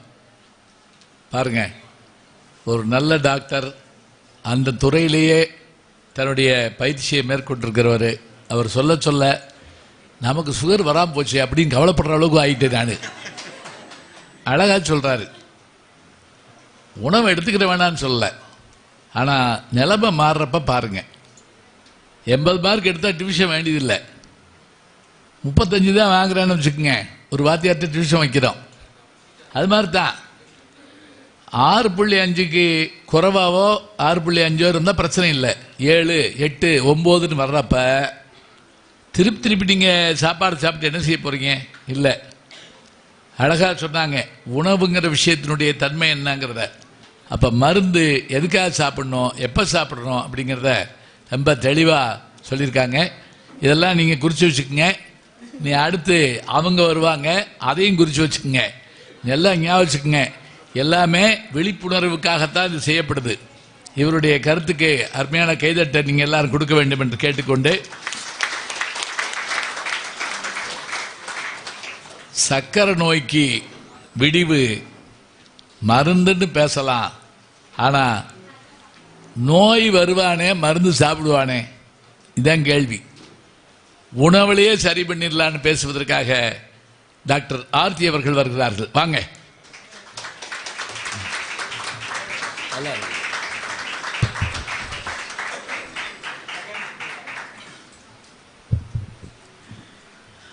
இன்று நம் மருத்துவமனைக்கு வருகை தந்திருக்கும் அனைவருக்கும் என் இனிய மாலை வணக்கங்கள். அது மட்டும் இல்ல, இன்னைக்கு நம்ம ஒரு விழிப்புணர்வு பட்டிமன்றம் நடத்தி கொண்டிருக்கோம். சர்க்கரை நோய்க்கு தீர்வு உணவா மருந்தா? அதுக்கு நடுவராக வந்திருக்கும் திரு ஐயா அவர்களுக்கும் என் மனமார்ந்த வணக்கத்தை தெரிவித்துக் கொள்கிறேன். அது மட்டுமல்ல, என் அணியில் தோழி மனோன்மணி அவர்களுக்கும் வணக்கம். நம்ம எதிர் அணினே வச்சுப்போமே. ஆமா, அப்படியே வைங்க. அப்படியே வச்சுக்கிடுவோம் நம்ம. தமிழ்நாட்டுல எதிரணி இல்லாம இருக்கு. ரொம்ப திட்டார்ல சார். ஆமா ஆமா, அவரை என்னன்னு இப்ப கேட்டுருவோம் நம்ம. முரளிதரன் அவர்களுக்கும் திரு சிதம்பரம் அவர்களுக்கும் என் இனிய மாலை வணக்கங்கள். சார், ஃபர்ஸ்ட் ஆஃப் ஆல் இது வந்து ஒரு விழிப்புணர்வு பட்டிமன்றம். ஸோ பட்டிமன்றத்துக்கு இந்த தலைப்பை வைக்கும் போதே சொன்னேன், நம்ம வந்து விழிப்புணர்வு தான் ஏற்படுத்துறோம். நம்ம தீர்வு வந்து விழிப்புணர்வுல என்ன பண்ண போறோம் தான். நம்ம என்ன வைத்தியம் பண்ணவா வந்திருக்கோம்? அப்ப அவ்வளவு பேருக்கு சுகர் இருக்காங்க, வாங்க எல்லாருக்கும் மருந்து மாத்திரை எழுதி தருவார் முரளி சார். இப்போ அதுக்கு அங்க வந்தோம். நம்ம வந்துட்டீங்க, ஒரு 2 மாத்திரை வாங்கி போயிருங்க அப்படின்னு. நிறைய புள்ளி விவரங்கள் இருக்கு. நம்ம உலக சுகாதார அமைப்பு இருக்காங்க, நம்ம இந்தியா அளவில் RSSDA இருக்காங்க. அவங்க எல்லாரும் என்ன சொல்றாங்க? இந்தியா தான் தலைநகரம். 70 மில்லியன் மக்கள் சர்க்கரை நோயால் பாதிக்கப்பட்டிருக்காங்க. இதே அளவில் போச்சுன்னா 2030 நம்ம வந்து 100 மில்லியன் மக்கள் சர்க்கரை நோயால் பாதிக்கப்படுவார்கள். ஸோ நம்ம வந்து இதை கட்டுப்பாட்டு கொண்டு வரணும். ஸோ இதுக்கு என்ன வழி இருக்கு அப்படின்றத தான் கேட்குறோம் நடுவர் அவர்களே. நம்ம வந்து மருந்து வாங்க வரல. அவரே கேட்டுக்கிறார், அவரே சொல்லிக்கிறார் பேஸ்மெண்ட் வந்து உணவு தான். சோ நிறைய விஷயங்கள் வந்து அவரே ஒத்துக்கிறார், உணவு தான் தேவைன்னு. எதுக்கு பட்டிமன்றம்? இந்த அணியில தான் பேச ஆசைன்னு நினைக்கிறேன். அவர் நான் ஹெட்டிங் கொடுக்கும் போதே திட்டாரு என்ன. பாத்தீங்களா, வின் பண்ணணும்னு சொல்லி நீங்க எனக்கு மருந்து கொடுத்தீங்களான்னு கேட்டார். ஸோ இப்போ நம்ம என்ன சொல்ல வரோம்னா, இந்த 100 மில்லியன் மக்களுக்குமே நம்ம இதோட அடுத்த 5 வருஷத்துல நம்ம பார்க்கும் போது சர்க்கரை நோயாளிகள் வந்து இந்த அளவுக்கு கூடியிருக்கக்கூடாது. ஸோ மக்களிடம் விழிப்புணர்வை கூட்டியிருக்கணும். ஸோ நம்ம சர்க்கரை நோய்னா என்னன்னு நினைக்கிறோம்? இட்ஸ் அ லைஃப் ஸ்டைல் டிசீஸ்ன்னு சொல்றோம் நாங்கள். வாழ்க்கை முறை தவறாக இருக்கிறதுனால் உருவாக்கப்பட்ட ஒரு வியாதி. ஸோ நமது வாழ்க்கை முறையை மாற்றிக்கொண்டால் கண்டிப்பாக சர்க்கரை நோயை வராமல் தடுக்கலாம். இன்னைக்கு பாருங்க, இங்க நிறைய பேர் இளைஞர்கள் தான். இளைஞர்களுக்கு எதுக்காக இன்னைக்கு அவங்க அத்தனை பேர் வந்திருக்காங்க? அப்பனா இன்னைக்கு ஒரு நல்ல விழிப்புணர்வு நாங்கள் கடந்த 10 நாளா கொண்டு வந்திருக்கோம் தூத்துக்குடியிலன்றதை நினைக்கும் போது எனக்கு ரொம்ப சந்தோஷமா இருக்கு. ஸோ இவங்க அவ்வளோ பேருமே சர்க்கரை நோயை வராமல் தடுக்கிறதுக்கு என்னென்ன வழி இருக்கு அப்படின்றது தெரிஞ்சு அவங்கவுங்க குடும்பத்துக்கு அதை கொண்டு சேர்த்தாலே போதுமே. அடுத்த ஜென்ரேஷனுக்கு சர்க்கரை நோய் வராது இல்லையா? இப்போ இன்னைக்கு காலையில் பீச்சில் வாக்கிங் போனோம். சொல்லுங்க, எத்தனை மூத்தவர் இருந்தீங்க அந்த பீச்சில்? நம்ம சார் இருந்தாரு, மதிப்பிராசன் சாரை டெய்லி பார்க்குறோம். அதை தவிர எத்தனை பேர் இருந்தீங்க அந்த பீச்சில்? கண்டிப்பாக கிடையாது. எல்லாம் 40+ அங்கே நடந்துகிட்டு இருக்காங்க. 60 வயசுக்கு மேலே எங்கே நடந்துகிட்டு இருக்காங்க? ஸோ எல்லாருமே வருமுன் காப்பதா நினைக்கிறாங்க. ஸோ அதுக்கு முக்கியமான வழிமுறை என்ன? உணவு தான். ஸோ நம்மளோட உணவு பழக்க வழக்கங்கள் நம்ம முன்னோர்கள் மாதிரி இல்லை. நம்ம உடல் உழைப்பு ரொம்ப குறைஞ்சு போச்சு. அதனால தான் இந்த பிளஸ் ஃபாஸ்ட் ஃபுட், இது ரெண்டுமே ஒரு தவறான ஒரு உணவு பிளஸ் ஒரு ஃபாஸ்ட் லைஃப் ஸ்டைல். இது இல்லாமல் சோஷியல் மீடியா, கொரோனா வந்துருச்சு, எல்லாமே ஆன்லைன் ஆச்சு. ஆன்லைனில் வந்த வினை தான் ஃபுல்லாக சர்க்கரை நோய். ஏன்னா எல்லாருமே 2 இட்லி சாப்பிட்டவங்க கூட அது வந்து கேலரி கூட ஆயிடுச்சு. ஏன்னா அவங்களுக்கு உடல் உழைப்பு அந்த அளவுக்கு இல்லை. எங்கேயுமே வெளியவே போக முடியலையே, வீட்டுக்குள்ளெல்லாம் இருந்தோம் எல்லாருமே. ஸோ அதனால உணவு கட்டுப்பாடு தான் ரொம்ப ரொம்ப முக்கியம். ஸோ உணவை கட்டுப்பாடு பண்ணும் போது நாங்கள் என்ன சொல்கிறோம்? மாவு சத்து உள்ள சாப்பாட்டு பொருட்களை குறைக்கவும்.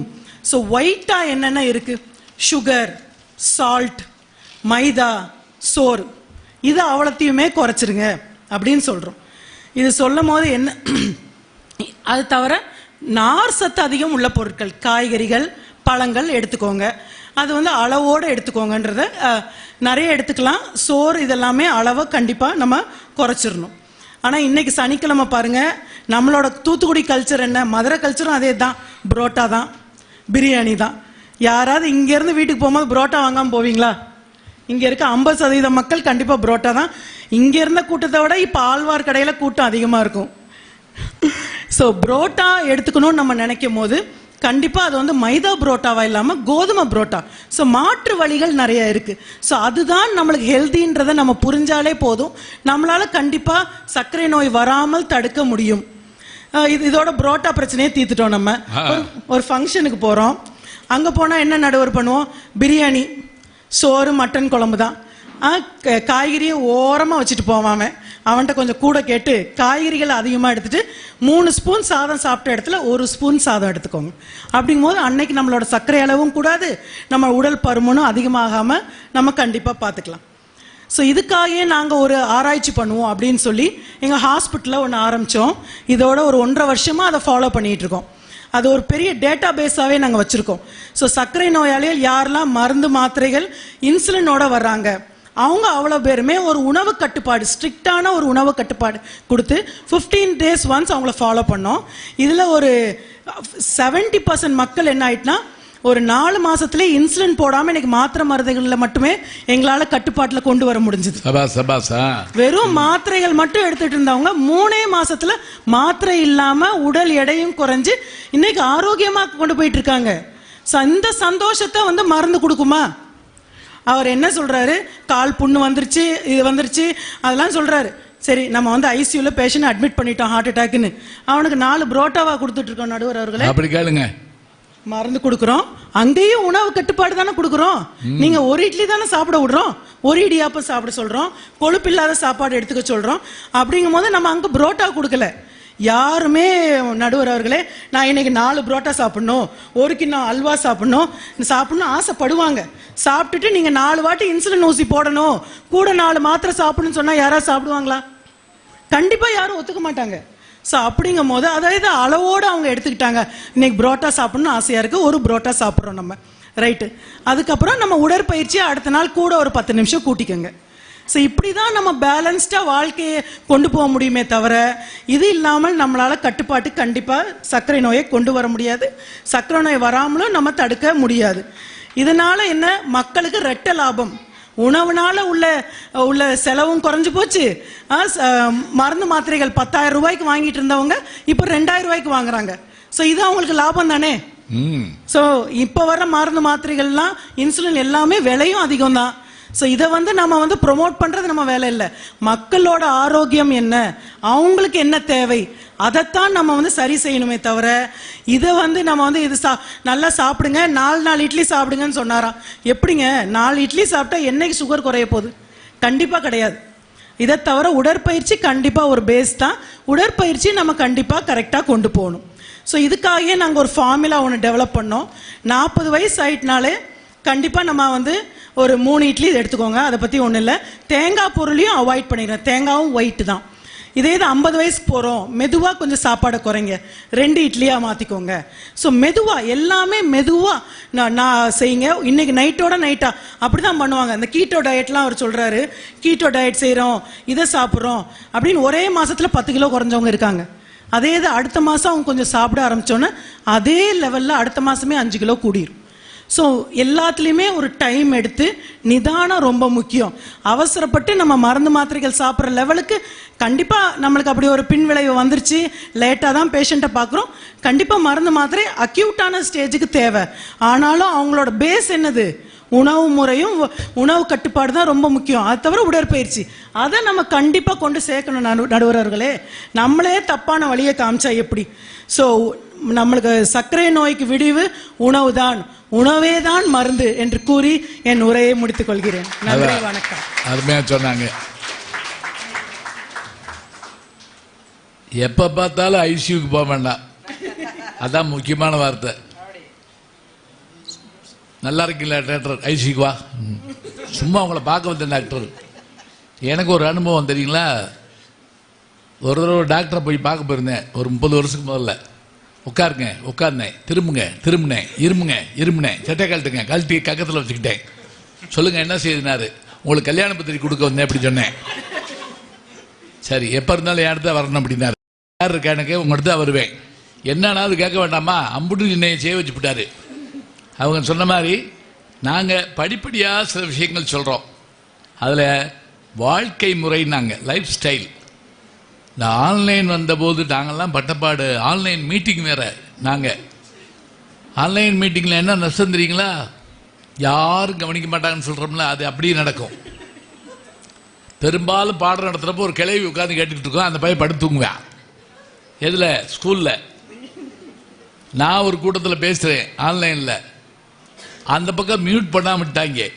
அவங்க பேசுறதுலாம் எனக்கு காதுல விழுகுது. ஒரு வீட்டில் விடாமல் நாய் குலைச்சிக்கிட்டே இருக்கு. அதில் ஒரு கிளவி வேறு, அவன் இன்னும் முடிக்கலையா அப்படின்னு என்னை கேட்குது. அதை நான் பார்த்துக்கிட்டே இருக்கேன்.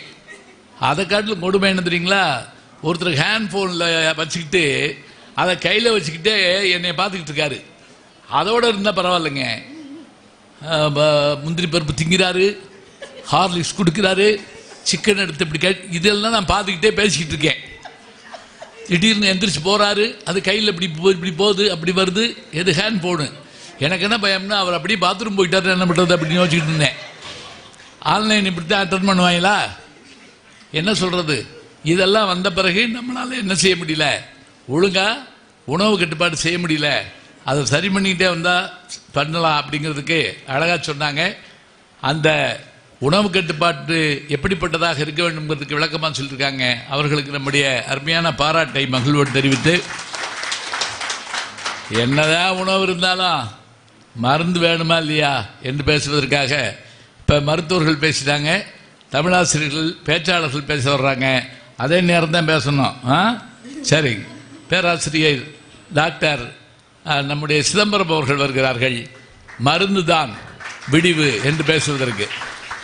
எடுத்த காரியம் யாவிலும் வெற்றி, எங்கு நோக்கினும் வெற்றி மற்றாங்க, விடுத்த வாய்மொழிக்கு எங்கனும் வெற்றி.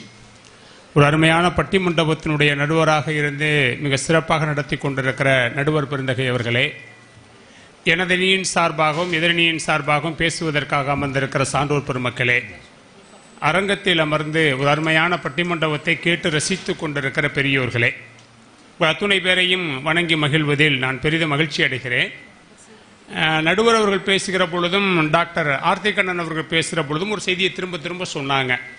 இந்த பட்டிமண்டபத்துடைய நோக்கம் விழிப்புணர்வை ஏற்படுத்துவது. இது உண்மையிலே அது சரிதான் கூட. ஏன்னா நமக்கு எந்த பாஷையில் சொன்னால் புரியுமோ அந்த பாஷையில் சொன்னால் தான் நமக்கு புரியும். அதனால தான் அந்த பட்டிமன்றம் அடிப்படை. நான் ஒரு உதாரணம் சொல்கிறேனே, கும்பகோணத்தில் ஒரு சாமியார் இருந்தார். அவர் ஒரு நாள் என்ன பண்ணாரு, கும்பகோணம் மகாமக குளத்துக்கு குளிக்க போறப்ப அந்த படியில வலிக்கு விழுந்துட்டார். சரி, அந்த கும்பகோணம் மடத்துக்கு தலைமை மடம் நாகர்கோயில்ல இருந்தது. இப்ப இந்த செய்தியை சொல்லணும், அந்த செய்தியை சொல்லணும். அங்க ஒருத்தன் படிக்காத ஒருத்தன் குப்புசாமின்னு ஒருத்தன் வேலை பார்த்தான்.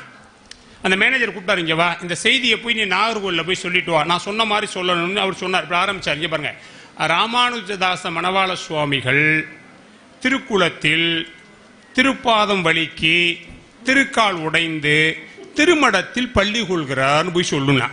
எப்படி ராமானுஜதாச மணவாள சுவாமிகள் திருக்குளத்தில் திருக்கால் வலிக்கு திருப்பாதம் உடைந்து திருமடத்தில் பள்ளி கொள்கிறார் போய் சொல்லலாம். இவன் குப்புசாமி என்ன பண்ண, சரிங்க ஏன்ட்டு போயிட்டான். இப்ப மேனேஜருக்கு ஒரு பெரிய சந்தேகம், இவன் போய் என்ன சொல்லுவேன்னு அவருக்கு புரியல. அவனை கூப்பிட்டு கேட்டார், இங்க நீ என்ன சொல்லுவேன். இவன் சொன்னா, அது ரொம்ப ஈஸி சாமி, கும்பகோணம் சாமி குட்டையில விழுந்துருச்சுன்னு சொல்லுவேன். அவனுக்கு என்ன புரியுமோ அப்படி சொன்னா தான் புரியும். மெடிக்கலை பொறுத்த வரைக்கும் குப்புசாமிக்கு நமக்கு பெரிய வித்தியாசம் கிடையாது. சுகரை பத்தி நமக்கு பெருசாலாம் ஒன்றும் தெரியாது. இது மாதிரி மருத்துவர்கள் சொல்லி நமக்கு விழிப்புணர்வை ஏற்படுத்த வேண்டும்ங்கிறது தான் இந்த பட்டிமண்டபத்துடைய அடிப்படையான நோக்கம்.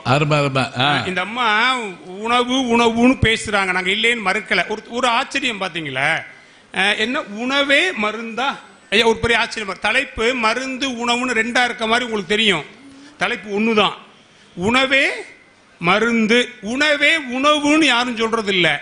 உணவே மருந்து அப்படின்னா என்ன பொருள்னா, எப்படி இன்சுலின் ஒரு மருந்தோ அது மாதிரி உணவும் ஒரு மருந்து. மருந்தை நீக்க முடியாதுன்னு அர்த்தம். இப்ப மருந்துன்னு தீர்ப்பு சொல்லிட்டீங்கன்னா அதுக்கு எதுவும் வந்துடும், உணவும் சேர்ந்து வந்துடும் அப்படின்னு அதுக்கு அர்த்தம். அது மட்டும் இல்ல நடுவர்களே, நீரிழிவு நோய் சுகர் கூடுறதுக்கு ரொம்ப முக்கியமான காரணங்கள்ல ஒண்ணு டென்ஷன்.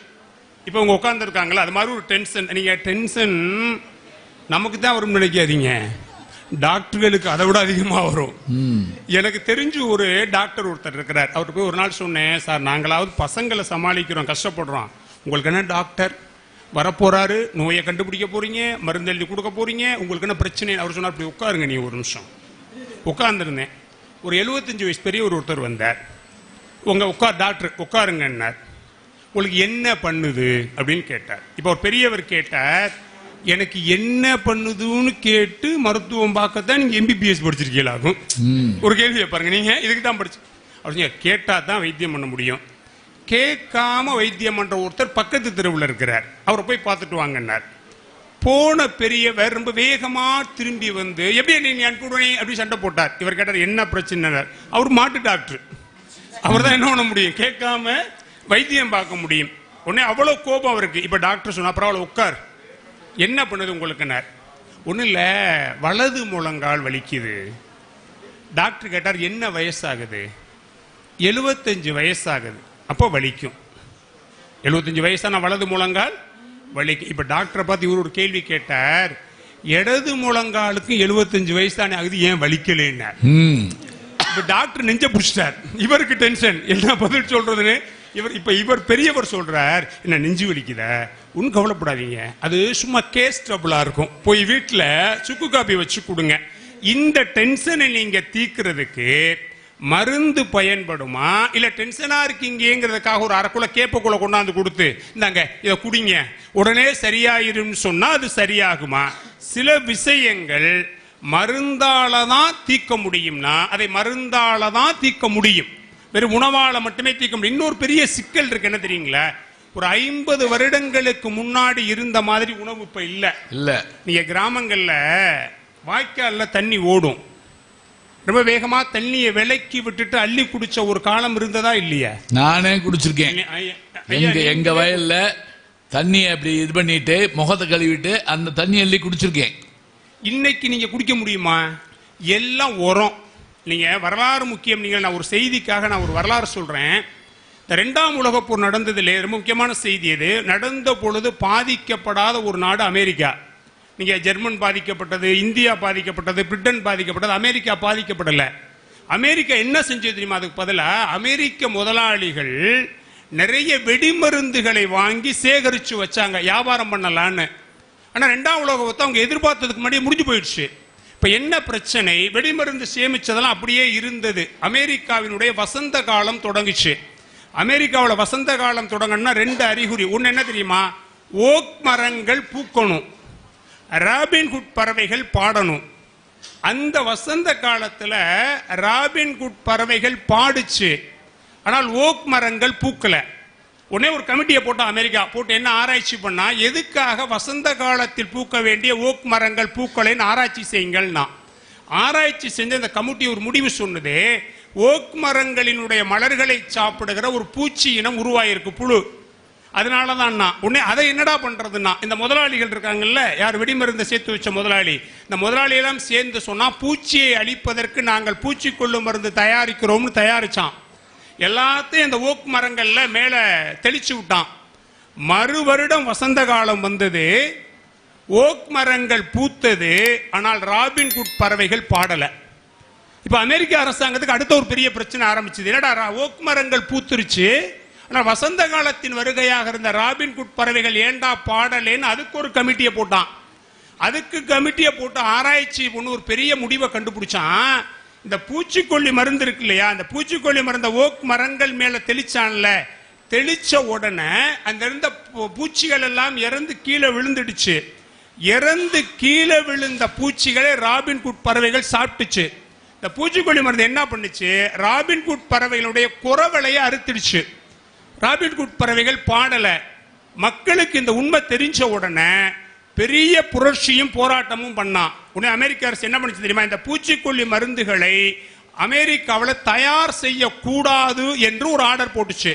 இப்ப சேர்த்து வச்சு இந்த முதலாளி இருக்கான்ல, முதலாளி அவன் போராட ஆரம்பிச்சான். இப்ப அமெரிக்க அரசாங்கம் சொன்னது, பூச்சிக்கொல்லி மருந்துகள் நீங்கள் தயார் செய்து கொள்ளலாம், ஆனால் இதில் ஒரு துளியை கூட அமெரிக்காவில் நீங்கள் வியாபாரம் செய்யக்கூடாது என்று ஆர்டர் போட்டது. நடுவர்களை வருத்தத்தோடு சொல்லுகிறேன், எந்த அமெரிக்காவில் ஒரு துளி பூச்சிக்கொல்லி மருந்து கூட தயாரிக்க கூடாது என்று ஆணையிடப்பட்டதோ அந்த பூச்சிக்கொல்லி மருந்துகள் தான் இந்தியாவில் விநியோகம் செய்யப்பட்டன என்பதுதான் உண்மையான வரலாறு. இயற்கையை அழித்து மண்ணை மலடாக்கி நம்முடைய நாட்டில் இயற்கை விவசாயமே இல்லாம இன்னைக்கு வெறும் உரங்களை போட்டு விஷமாக உணவை உற்பத்தி செய்து கொண்டிருக்கிறோமா இல்லையா? இதான் நடந்துட்டு இருக்கு. ஒரு ஆச்சரியம் தெரியுமா, இந்தியாவிலேயே அதிகமாக கேன்சர் பேஷண்ட்டும் நீரிழிவு வியாதியும் உள்ள மனிதர்கள் அதிகமாக இருக்கிற மாநிலம் பஞ்சாப் மாநிலம். ஒரு வருத்தத்தோட சொல்லுகிறேன், பசுமை புரட்சி மிக அதிகமாக முன்னெடுக்கப்பட்ட மாநிலமும் பஞ்சாப் மாநிலம் தான். ஆமா. இப்ப இந்த பூச்சிக்கொல்லி மருந்துகளை வச்சு இன்னைக்கு உணவுகளை நாம் விஷமாக மாற்றி இருக்கிறோமே, இந்த விஷங்களை சாப்பிட்டு கொண்டு நம்மளால உறுதியாக இருக்க முடியுமா? இதான் எங்களுடைய கேள்வி. இப்ப நீங்க ஒரு விஷத்தை முறியடிக்க வேண்டுமானால் மருந்தால் தான் அதை முறியடிக்க முடியுமே தவிர உணவால் முறியடிப்பது என்பது சாத்தியமே இல்லை என்பதுதான் எங்கள் தரப்பினுடைய வாதமாக இருக்கிறது. ஆரோக்கியமாலாம் இருக்கட்டும், உணவெல்லாம் சாப்பிடட்டும், ஆனால் எத்தனை பேருனால முழுமையுமா கண்ட்ரோலோட சாப்பிட முடியும்? ஒரு பெரிய பிரச்சனை இருக்கு இல்லையா? நீங்க இவ்வளவு நான் என்ன கேட்கிறேன், இந்தியாவில் 60% மேல இருக்க மக்கள் ஏழைகள், அறியாமையில் இருக்கக்கூடிய மக்கள். இந்த ஏழைகள்லையும் அறியாமையில் இருக்கக்கூடிய மக்கள் எத்தனை பேருனால உங்க டயட்டை ஃபாலோ பண்ண முடியும்? 2 இட்லி சாப்பிடு, கேழ்வரகு கஞ்சி சாப்பிடு, கம்பு சாப்பிடுன்னு சொல்றதை எத்தனை மக்களுக்கு முதல்ல நீங்க புரிய வைக்க முடியும்? நீங்க போறப்ப பாருங்க, நாகர்கோயில்ல ஒரு பெரிய விசேஷம் உண்டு. வாழைப்பழத்துல ஒரு பாயாசம் வைப்பாங்க. வாழைப்பழ பாயாசம் நாகர்கோயில்ல ரொம்ப விசேஷம் இல்லையா? நானும் என் நண்பர் ஒருத்தரும் பட்டிமன்றத்துக்காக போயிருக்கிறோம். உட்கார்ந்து சாப்பிட்டுட்டு இருக்கிறப்ப வாழைப்பழ பாயாசத்தை ஊத்துறாங்க, எங்கமா ஓடுது. நான் கஷ்டப்பட்டு ஒரு இட்லியை எடுத்து வச்சு இப்படி தடுத்துக்கிட்டு உட்பாடுறேன். அதை பக்கத்தில் கொஞ்சம் நண்பர் சொன்னார், தண்ணி பத்தலைன்னார். இதுல பாயாசத்துல தண்ணி. நான் கேட்டேன், அது ஏற்கனவே ஓடுது, இதுல என்ன தண்ணி பத்தலை? இப்ப ஒரு ரொம்ப அழகா ஒரு வார்த்தை சொன்னார் பாருங்க. இங்க பாருங்க, வாழைப்பழ பாயாசத்துல தண்ணி பத்தலை நான் சொல்லல. இந்த வாழைப்பழம் செஞ்சிருக்க பாயாசம் செஞ்சிருக்க வாழைப்பழம் இருக்கு இல்லையா, இந்த வாழைப்பழம் விளைஞ்ச தோப்புல வாழை மரத்துக்கு தண்ணி பத்தலைன்னார். இப்ப அவர் நாக்கு எவ்வளவு நீளம் பாருங்க. நாக்கு வாழையில அளவு இல்ல, வாழை மரத்தளவு நீளம். இவ்வளவு சாப்பாட்டு ருசித்து சாப்பிட்ட ஒரு சமூகத்தை நீங்கள் டயட்ல சாப்பிடுங்கன்னு சொன்னா எப்படி அவன் சாப்பிட முடியும்? நியாயம். நீங்க கொடுக்குற டயட் அவனால பின்பற்ற முடியுமா?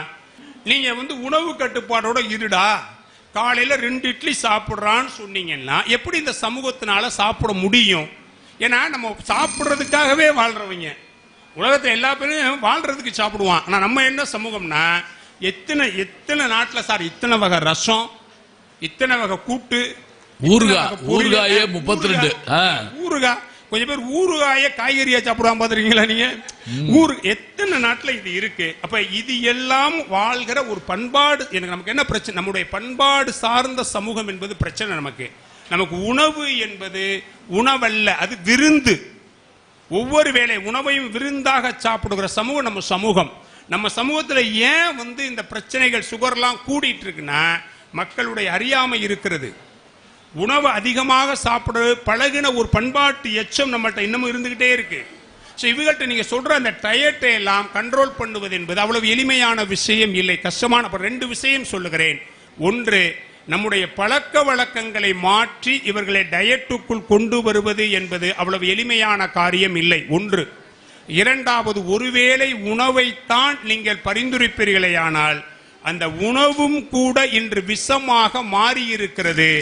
அந்த விஷம் நமக்கு முடிச்சிருங்க நீரிழிவை உருவாக்கி இருக்கிறது என்பது இரண்டாவது செய்தி. மூன்றாவது, வாழ்க்கை முறை மிகப்பெரிய பதட்டம் உடையதாக, டென்ஷன் உடையதாக மாறி இருக்கிறது. இந்த வாழ்க்கை முறையில் நீரிழிவு என்பது தவிர்க்க முடியாத, நாம் விரும்பாத ஒரு நோயாகத்தான் நமக்குள் நிற்கிறது. இதற்கு ஒரே தீர்வு உணவை விட மருந்துதான் என்பதாக சொல்லி, மருந்து என்கிற தீப்பையும் நடுவர் அவர்கள் மறக்காமல் சொல்வார் என்று சொல்லி நன்றி பாராட்டி விடைபெறுகிறேன். நன்றி, வணக்கம். அவர் பாட்டுக்கு ஹிஸ்டரி, பூகோளம், வரலாறு, மேத்ஸ் எல்லாமே சொல்லிட்டாரு. அங்கிருந்து அங்க போறாரு, இங்கிருந்து இங்கே வராரு, எல்லாம் சொல்றாரு. கட்டுப்படுத்த முடியாதுங்கிறாரு. உண்மை. ஒரு டாக்டர் சொன்னாராம் ஒரு பேஷண்ட்டை பார்த்து, பாரு 2 சப்பாத்தி தான் சாப்பிடணும். அவன் கேட்டிருக்கான், சாப்பாட்டுக்கு முந்தியா பிந்தியா அப்படின்னு இருக்கான். அதெல்லாம் மாத்திரை, அது சாப்பாட்டுக்கு முந்தி பிந்தி சாப்பிட. அப்போ இதில் எப்படி கட்டுப்பாடு வைக்க முடியும்? அடுத்த கேள்வி கேட்டார், உணவு அது இல்லையே, அது விஷமாக மாறிவிட்டது, அது என்ன செய்யலாம்? ஒரு திருடன் இருட்டில் வந்து ஃப்ரிட்ஜை திறந்து அப்படியே மேக்கப்பட்டு விழுந்துட்டான். ஆவி அடிச்சிருச்சு அவனை. என்னைக்கெல்லாம் வச்சது உள்ளே இருக்குன்னு யாருக்கு தெரியும் சொல்லுங்க பார்ப்போம். எந்த உணவு சாப்பிடுவீங்க? அதே போல் டென்ஷன், அவர் சொன்ன மாதிரி எந்நேரம் பதட்டமாகவே இருக்கும். ஏன்னே தெரியல. டிவி பார்த்துக்கிட்டு இருக்க இப்போ கரண்ட் போச்சுன்னா சிலருக்கு உயிரே போயிடும். ஓடுறா பக்கத்து வீட்டில் போய் பார்த்தா அவன் போயிட்டு வந்து அங்கேயும் போச்சு. நல்ல வேலை அவனும் பார்க்கல நம்மளும் பார்க்கல. இன்னொருத்த வந்து தெருவே போச்சு. அப்படி போடு பிரமாதம், சேர தூக்கி வெளியே போடு. என்ன சொல்ல? இந்த நிலையில் எந்த மருந்து நமக்கு கை கொடுக்குங்கிற விஷயத்தை அழகாக சொல்லியிருக்காங்க. இப்போ இந்த அணியில் நிறைவாக இல்லை, உணவுதான் இதற்கு விடிவு என்று பேசுவதற்காக 3 காப்பியை தொடர்ந்து குடித்த நம்முடைய மனோன்மணி அவர்கள் பேச வருகிறார்கள். வாங்க. எழுத்தெல்லாம் முதலென உரை வைத்து, அகர முதல எழுத்தெல்லாம் முதலென உரை வைத்து, ஆதி பகவன் முதற்சியன் அறிய வைத்து, காய் தந்து கனி தந்து தேன் தந்து தேனின் சுவை தந்து நாதந்து என் இங்கு பேச வைத்த நம் முத்தமிழுக்கு முத்தான முதற்கோடி வணக்கங்கள். பேரன்பிற்கும் போற்றுதலுக்கும் உரிய பட்டிமன்றங்களில் முடிசூடா மன்னராக விளங்குகிற, தமிழகத்திலே பகல் நேரம் மட்டுமல்லாது இப்படி இரவு நேரங்களிலும் பல்கலைக்கழகமாக திகழ்கிற பேராசிரியர் முனைவர் நல்ல நடிகர் நயன்தாராவினுடைய தந்தை. ஏமா இதெல்லாம் ஒரு குவாலிஃபிகேஷன் எனக்கு. இன்னைக்கு முக்கியமான குவாலிஃபிகேஷன் அதான். விக்னேஷ் சிவனுடைய மாமனார். இப்படி பல பன்முகங்கள் கொண்ட நல்ல நடுவர் அவர்களே. உங்களை மாதிரி ஆளுக்கு நல்லதுமா. ஒரு கூட்டத்தில் பேசிட்டு இறங்குனேன், எல்லாரும் ஆட்டோகிராஃப் வாங்கினாங்க. ஒருத்தர் என் கையை பிடிச்சிட்டு விடவே இல்லைங்க. பரவாயில்ல பரவாயில்லங்கிறேன். இல்லை இல்லை இல்லை இல்லை என்னையா என்ன இந்த கையில் தான் நயன்தாரா கூட்டு வந்தீங்க அப்படிங்கிறாரு பிகில் படத்தில். அது எவ்வளோ பெரிய விஷயம் பாருங்க. மேடையில் வீட்டிருக்கிற இலக்கிய வழக்கறிஞர்களே, உண்மையிலே நல்ல ஒரு மருத்துவத்தை இந்த தூத்துக்குடிக்கு கொடுத்து கொண்டிருக்கக்கூடிய மருத்துவத்துறையை சார்ந்த அன்பர்களே, மேடையில் வீட்டிருக்கிற 2 மருத்துவர்களே, உப்புக்கு பெயர் போன ஊர் தூத்துக்குடி என்று கேள்விப்பட்டிருக்கிறேன். இன்றைக்குத்தான் பார்க்கிறேன் நட்புக்கும் பெயர் போன ஊர் இந்த தூத்துக்குடி தான் என்று நிரூபித்திருக்கிறீர்கள். உங்களுக்கெல்லாம் என்னுடைய அன்பான வணக்கங்கள். நல்ல டாக்டரை வந்து நல்லா சொன்னார். வந்த உடனே ஃப்ரெண்ட் ஆயிட்டோம் நடுவர் அவர்களே. அது ரொம்ப முக்கியம். ஏன்னா பொதுவாகவே மருத்துவத்துறையில இருக்கிறவங்க ரொம்ப நட்போடையும் இருப்பாங்க, பழகுவதற்கு பண்பாடு மிக்கவர்களாக இருப்பார்கள் என்பதற்கு இங்கு சந்தித்த மருத்துவர்களே சாட்சி. வந்தோன்னு ஃப்ரெண்ட் ஆயிட்டா. வந்தோன்னு அவர் சொன்னாரு. அதுல வந்து வாத்தியாரோட மனநிலையெல்லாம் வேற அவருக்கு இருந்துச்சு. நாங்க தான் பிள்ளையில வந்து பெஞ்சு மேலே ஏறு கை தூக்குன்னுலாம் சொல்லுவோம். அதனால அவரு வந்தோன்னே இப்போ சுகர் இருக்கிறவங்க எல்லாம் கை தூக்குங்க அப்படின்னு ஒரு நான் எனக்கு என்ன வேலை, நீ உட்காந்து 17 பேர் கை தூக்குனாங்க. எண்ணிட்டேன். அப்புறம் எனக்கு என்ன வேலை, அவர் தானே பேசிட்டு இருந்தார். 17 பேர் கரெக்டா கை தூக்குனாங்க. அவங்கள இன்னொரு கேள்வி வேற கேட்டார். அதுவும் வாத்தியார் வேலை தான். எல்லாருமே வந்து மருந்து எடுக்கிறீங்களான்னு. அதுவும் எல்லாருமே மருந்து எடுக்கிறோம். அதே 17 பேர் கை தூக்குனாங்க. நடுவர் அவர்களே 17 பேரும் சுகர் இருக்கு மருந்து எடுக்கிறார்கள். தூக்காத 150 பேரும், அதையும் எண்ணிட்டேன், தூக்காத 150 பேரும் சரியாக உணவெடுக்கிறார்கள் என்று அர்த்தம். அப்படியா இல்லையா? அதை முதல்ல புரிஞ்சுக்கணும். இப்போ இதுல என்னன்னா நடுவர் அவர்களே, என் வீட்டுக்காருக்கு என்னை பொண்ணு பார்க்க வந்த போதே சுகர் இருந்துச்சு. ஏமா இதெல்லாம் என்ன குடும்ப பெருமையா? நடுவர்கள் அடுத்த ஒரு பேங்க்ல பணம் இருந்துச்சு சொத்து இருந்துச்சுன்னு சொல்லுவாங்க. என்ன 65 பேர் பொண்ணு பார்க்க வந்தாங்க. அதையும் சொல்லி எல்லாமே சுகர் பேஷண்ட் தானா? இல்ல இல்ல, அதுல பாதி பேர் வந்து சுகர் பேஷண்ட், பாதி பேர் என் பேச்ச கேட்டோன்னு சுகர் ஏறி போன பேஷண்ட். இன்னைக்கு பேசிருக்கேன். அதேதான் நடுவர். அதேதான் என் வீட்டுக்காருக்கு நான் பிடிச்சிருக்குன்னு சொல்லிட்டு அவர் என்ன பிடிக்கலன்ட்டார். என்னடா காரணம்னு பார்த்தா எனக்கு ஏற்கனவே சுகர் இருக்கு, நீ ரொம்ப இனிக்க பேசுற, நீ வேணாம்ட்டார். அப்புறம் வேற வழியே இல்லாம எல்லாம் பஞ்சாயத்தெல்லாம் பண்ணி நான் தான் கல்யாணம் பண்ணேன்னு வச்சுக்கோங்களேன். நான் கல்யாணம் பண்ணதுக்கு ஒரு முக்கியமான குவாலிஃபிகேஷன் இருக்கு நடுவர்களே. ஏன்னா அந்த 65 பேர் பொண்ணு பார்த்தாங்கன்னு சொன்ன பார்த்தீங்களா, 65 பேர் வந்தாங்க, பஜ்ஜி வச்சோம், சட்னி சாம்பார்லாம் விட்டோம், ஸ்வீட் வச்சோம், எல்லாத்தையும் சாப்பிட்டாங்க போயிட்டாங்க. ஆனா நான் கல்யாணம் பண்ண என் வீட்டுக்காரர் மட்டும்தாங்க கரெக்டா அந்த தட்டை கழுவி வச்சுட்டு போனாரு. அப்பவே அவருடைய தகுதியை கண்டுபிடிச்சிங்க. அந்த குவாலிஃபிகேஷன் நான் சொன்னேன்ல, இது நகைச்சுவைக்கா இல்லை, உண்மையிலே என் வீட்டுக்காரர் சுகர் இருக்கு நடுவர்களே. திருச்சியில ஒரு மருத்துவமனை இருக்கு, நோட் பண்ணிக்கோங்க. அற்புதமான மருத்துவமனை.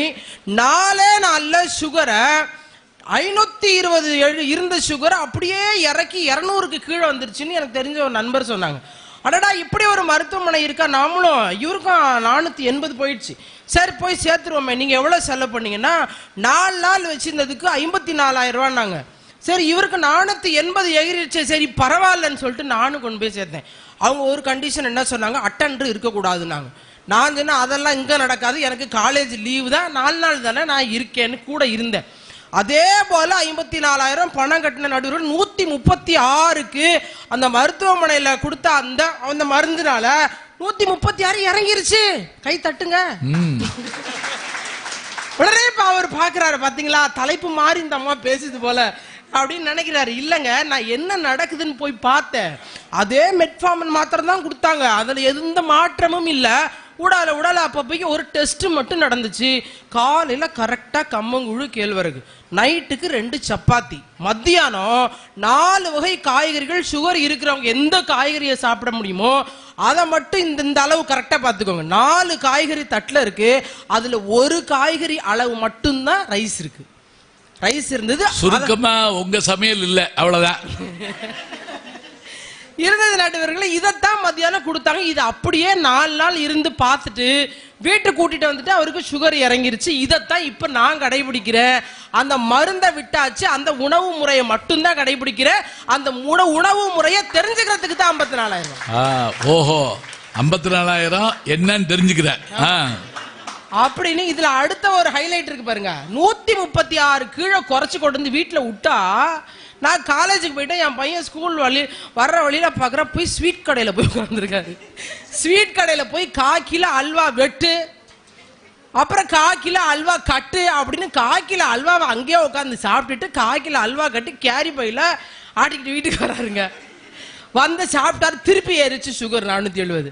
அப்போ இந்த உணவு முறையை தெரிஞ்சுக்கிறதுக்கு நான் 54,000 செலவு பண்ணா 1/4 கிலோ அல்வா 70 ரூபாய்ல காலி பண்ணிட்டீங்கல்ல. அப்ப சாப்பிடுற உணவு முறைகளால் மட்டும்தான் இந்த நோயை சரி செய்ய முடியும் என்பதை புரிஞ்சுக்கணுங்க. அதுல எங்க காலேஜ்ல ஒருத்தருக்கு திடீர்னு ஹாஸ்பிட்டல்ல கொண்டு போய் சேர்த்துட்டாங்க. நல்லாதான் வேலைக்கு வந்துட்டு போனாரு. திடீர்னு ஏன்டா ஹாஸ்பிட்டல்ல சேர்த்தாங்கன்னு பார்த்தா அதே போல 7 நாள் இருந்தாரு, 1.5 லட்சம் ரூபாய். என்னன்னு பார்த்தா ஒரு அழகான வார்த்தை சொன்னார். என்ன தெரியுங்களா? ஃபுட் பாய்சன் ஆயிடுச்சான். ஃபுட் பாய்சன் ஆனதுக்கு அப்போ உணவுல ஏதோ செரிமான கோளாறுக்கு ஏதோ தகாத உணவை நீங்க உள்ள செலுத்திட்டீங்க. அதை வெளியில எடுக்கிறதுக்கு 1.25 லட்சம் செலவு பண்ணிட்டு வந்திருக்காங்கன்னா அந்த உணவை மட்டும் நீங்க சரியா எடுத்தீங்கன்னாக்கா உலகத்துல பிரச்சனையே இல்லைன்னு முதல்ல புரிஞ்சுக்கணும். இப்ப பாருங்க, நிக்கிறதுக்கு மேல ஆகாயம் இருக்கு, அப்படியே கீழே நிலம் இருக்கு. 5 பூதங்கள் யோசிச்சு பாருங்க. மேல ஆகாயம், கீழே நிலம், இடையில நம்ம உடம்புக்குள்ள அந்த காற்று. அந்த காற்று என்பது வெளில போயிடுச்சுன்னு அவ்வளவுதான். உடம்புல இருக்கக்கூடிய 9 துவாரங்களின் ஏதோ ஒரு வழியாக அந்த காத்து போயிடுச்சுன்னா கடைசியா நீராட்டு இல்லைங்களா? அதுக்கப்புறம் முடிஞ்சோன்ன தீ முடிஞ்சிச்சு. ஆனா இதுல என்ன தெரியுங்களா? இந்த 5 பூதங்கள்ல முக்கியமான ஒரு விஷயத்தை மட்டும் இன்னைக்கு எடுத்துக்க வேண்டியது, உலகத்திலே முதல் உணவு என்பது தண்ணி தாங்க. உலகத்திலே முதல் உணவு என்பது தண்ணி தான். அதனாலதான் நீங்க அன்னைக்கு படிக்காத பள்ளிக்கூடத்துக்கு கூட போய் படிக்காத பாட்டி வீட்டுக்கு போனா தண்ணி சாப்பிடுங்கம்பா. புரியாமையா சொன்னா? தண்ணி சாப்பிடுங்கன்னா என்ன அர்த்தம்? முதல்ல உன்னுடைய உணவு என்பது தண்ணீர் தான். அவங்க ரெண்டு பேரும் பேசுறாங்க, நான் கேட்கிறேன் மாத்திரை கொடுக்குறீங்க, அந்த மாத்திரையை தண்ணியை ஊத்தாம முழுங்க 2 பேரும் இத்தச்சோடு மாத்திரை கொடுப்பேன். இவ்வளவு பெரிய மாத்திரை நான் கொடுக்குறேன், நீங்க தண்ணியா ஊத்தாம முழுங்கி பாருங்க. இந்த மருந்து உள்ள போனோம்னா கூட எங்க நீர் என்கிற உணவு வேணும். சபாஸ். நீங்க அப்படி மாத்திரையை வந்து தண்ணி ஊத்தாம முழுங்குவேன்னு சொல்லுங்க, நான் தூத்துக்குடியில இருந்து திருச்சிக்கு உருண்டே போறேங்க. இல்லம்மா, என்னத்தையாவது முடிவு எடுத்துட்டாங்க அவசரத்துல. இல்ல நீங்க கார்ல கூட்டிட்டு போறீங்களா? ஆமா ஆமா ஆமா. அதனால அப்படி சொல்லியிருக்காங்க. அதாவதுங்க, புறநானூர்ல ஒரு வரி ரொம்ப அழகா சொல்றாங்க. நீரின்றி அமையாத யாக்கைக்கெல்லாம். உலகத்துல நீர் இல்லாம எதுவும் அமையாது. உண்டி கொடுத்தோர் உயிர் கொடுத்தோரே. நீங்கள் மாத்திரை கொடுப்பவர்கள் வெறும் மருத்துவர்கள் தான், ஆனால் யார் உணவு கொடுக்கிறார்களோ அவர்கள் உயிரை கொடுத்ததாக அர்த்தம் என்று சொல்கிறார்கள். அப்போ உண்டி கொடுத்தவர்கள் உயிர் கொடுத்தோரே, உணவனப்படுவது நிலத்தோடு நீரே. அப்ப முதல் உணவு என்பது அந்த நீர். நடுவர்களே, காலையில டிஃபன் சாப்பிட்றோம், என்ன சாப்பிட்டீங்க அப்படின்னு ஈஸியா கேட்டா பொங்கல் அப்படின்னு சொல்றோம். அந்த பொங்கல்ல பாருங்க, அரிசி இருக்கு, பருப்பு இருக்கு, சாம்பார் விடுறோம் இல்லையா, அந்த சாம்பார்லயும் துவரம் பருப்பு இருக்கு, அதுல பாருங்க மிளகு இருக்கு, சீரகம் இருக்கு, இஞ்சியை சீவி போடுவாங்க. ஏன்னா குழந்தைங்க வந்து கட் பண்ணி போட்டு எடுத்து தூக்கி போட்டுரும். அதனால இஞ்சியை பொடியை நல்லா அந்த தேங்காய் திருவுரம் பார்த்தீங்களா, அதுல வந்து நல்லா சீவி போட்டா அதுக்குள்ளேயே எல்லாமே இருக்கு. இந்த உணவு என்பது வெறும் காலை டிஃபன் கிடையாது, பொங்கல் கிடையாது. இந்த உணவு முறையில ஒரு மருந்து முறை இருக்கிறது அப்படின்னு எங்க பாட்டி செஞ்ச சாதாரண பொங்கலுக்குள்ள இவ்வளவு இருக்கு. அதான் நீங்க செஞ்சுட்டீங்களாக்கு நான் பயந்துட்டேன். இல்ல அதுவும் உண்டல்ல, நடுவில் ஒன்று மட்டும் சொல்லி இப்பெல்லாம் டெய்லி எங்க வீட்டுல வாரம் 7 நாள்னா 7 நாள் பாவக்காய், 7 நாள் பாவக்காய். மாத்திரை எல்லாம் நிறுத்தியாச்சு. பாவக்காய், கேழ்வரகு, சப்பாத்தி, நார் சத்து உள்ள பொருட்கள், இந்த உணவு முறைகள்ல தாங்க நடுவர்களை இன்றைய வரைக்கும் சரி பண்றோம். உங்க வீட்டுக்கு சாப்பிட வரணும். வள்ளுவன் சொல்ற மருந்தன வேண்டா யாக்கைக்கு, மருந்துங்கிறது எதுவுமே வேண்டாம். நீங்க என்னது செரித்த உணவை சாப்பிடணும். அதனாலதான் மென்னு சாப்பிடணும்னு சொல்றது. மென்னு சாப்பிடணும்னாக்க இப்போ மாட்டுக்கு 4 இறப்பை இருக்குங்க, 4 பை இருக்கும். அது என்ன பண்ணும், போய் மேய்ஞ்சு ஒரு இறப்பையில உணவு எடுத்துக்கும், போய் நிழல்ல உட்காந்து மென்னுக்கிட்டே இருக்கும். அதை திருப்பி எடுத்து மென்னுக்கிட்டு சாப்பிட்டுக்கிட்டே இருக்கும். அதுக்கு 4 பை இருக்கு. மனுஷனுக்கு ஒரே பை. அந்த ஒரே பை சரியா இருக்கணும்னாக்கா நீங்க அந்த உணவை மென்னு சாப்பிடணும். அப்படிங்கிறது தாங்க உணவு முறையில முக்கியத்துவம். நடுவர்களே, அது மட்டும் இல்ல, ஒரு அழகான பாட்டு. இந்த பாட்டை முழுக்க எழுதுனவங்க உண்மையிலே சொல்றாங்க ஞானி தான். அதுல பாத்தீங்கன்னா பாகற்காய் வந்து கூட்டு வச்சு சமைக்கிறது, அடுத்தது துவையல் வச்சது, அந்த கேழ்வரகு கூழுக்கு ஏத்த துவையலா வச்சு கொடுக்கறது ஒரு பாட்டு. நடுவர்களே, நித்த நித்த நெல்லிச்சோறு நை மடக்கும் கத்திரிக்காய், நேத்து வச்ச மீன் குழம்பு என்னை இழுக்குதையா, நெஞ்சுக்குள்ள அந்த நினப்பு வந்து மயக்குதையா. அது பாத்தீங்கன்னா 2 பேரும் உட்கார்ந்து சாப்பிடுவாங்க. பாவக்காய் கூட்டு பருப்போட சேர்த்து பக்குவத்தை பார்த்து ஆக்கி முடிச்சாச்சு, சிறுகால வறுத்தாச்சு, பதம் பார்த்து எடுத்தாச்சு, கேழ்வரகு கூழுக்கது ரொம்ப பொருத்தமுங்க, தினம் குடிச்சா உடம்பதுதான் ரொம்ப பெருக்குமுங்க, சுகர்னால இழைச்சு போனா இதை குடிங்க, இதை சாப்பிடுங்கன்னு சினிமா பாட்டு வழியா இலக்கியத்தின் வழியா புத்தி சொன்னது உணவு முறை தாங்க. அன்னைக்கெல்லாம் திருமூலர் 3000 வருடம் வாழ்ந்ததாக சொல்றாங்க. அது 3000 வருடம் வாழ்ந்தாங்கன்னா ஆராய்ச்சிக்கு போகாதீங்க, அத்தனை வருடம் அவர் வாழ்ந்திருக்கிறார்னா சித்தர்கள் எல்லாமே காட்டிலேயே இருந்து சாப்பிட்டதும் அந்த இயற்கை உணவு தான். அது சாப்பிட்டதும் அதுதான். அவங்களுக்கு ஏதாவது உடம்பு சரியில்லாம போனா அதுக்கும் அங்கேயே மூலிகைகள் இருக்கிறது.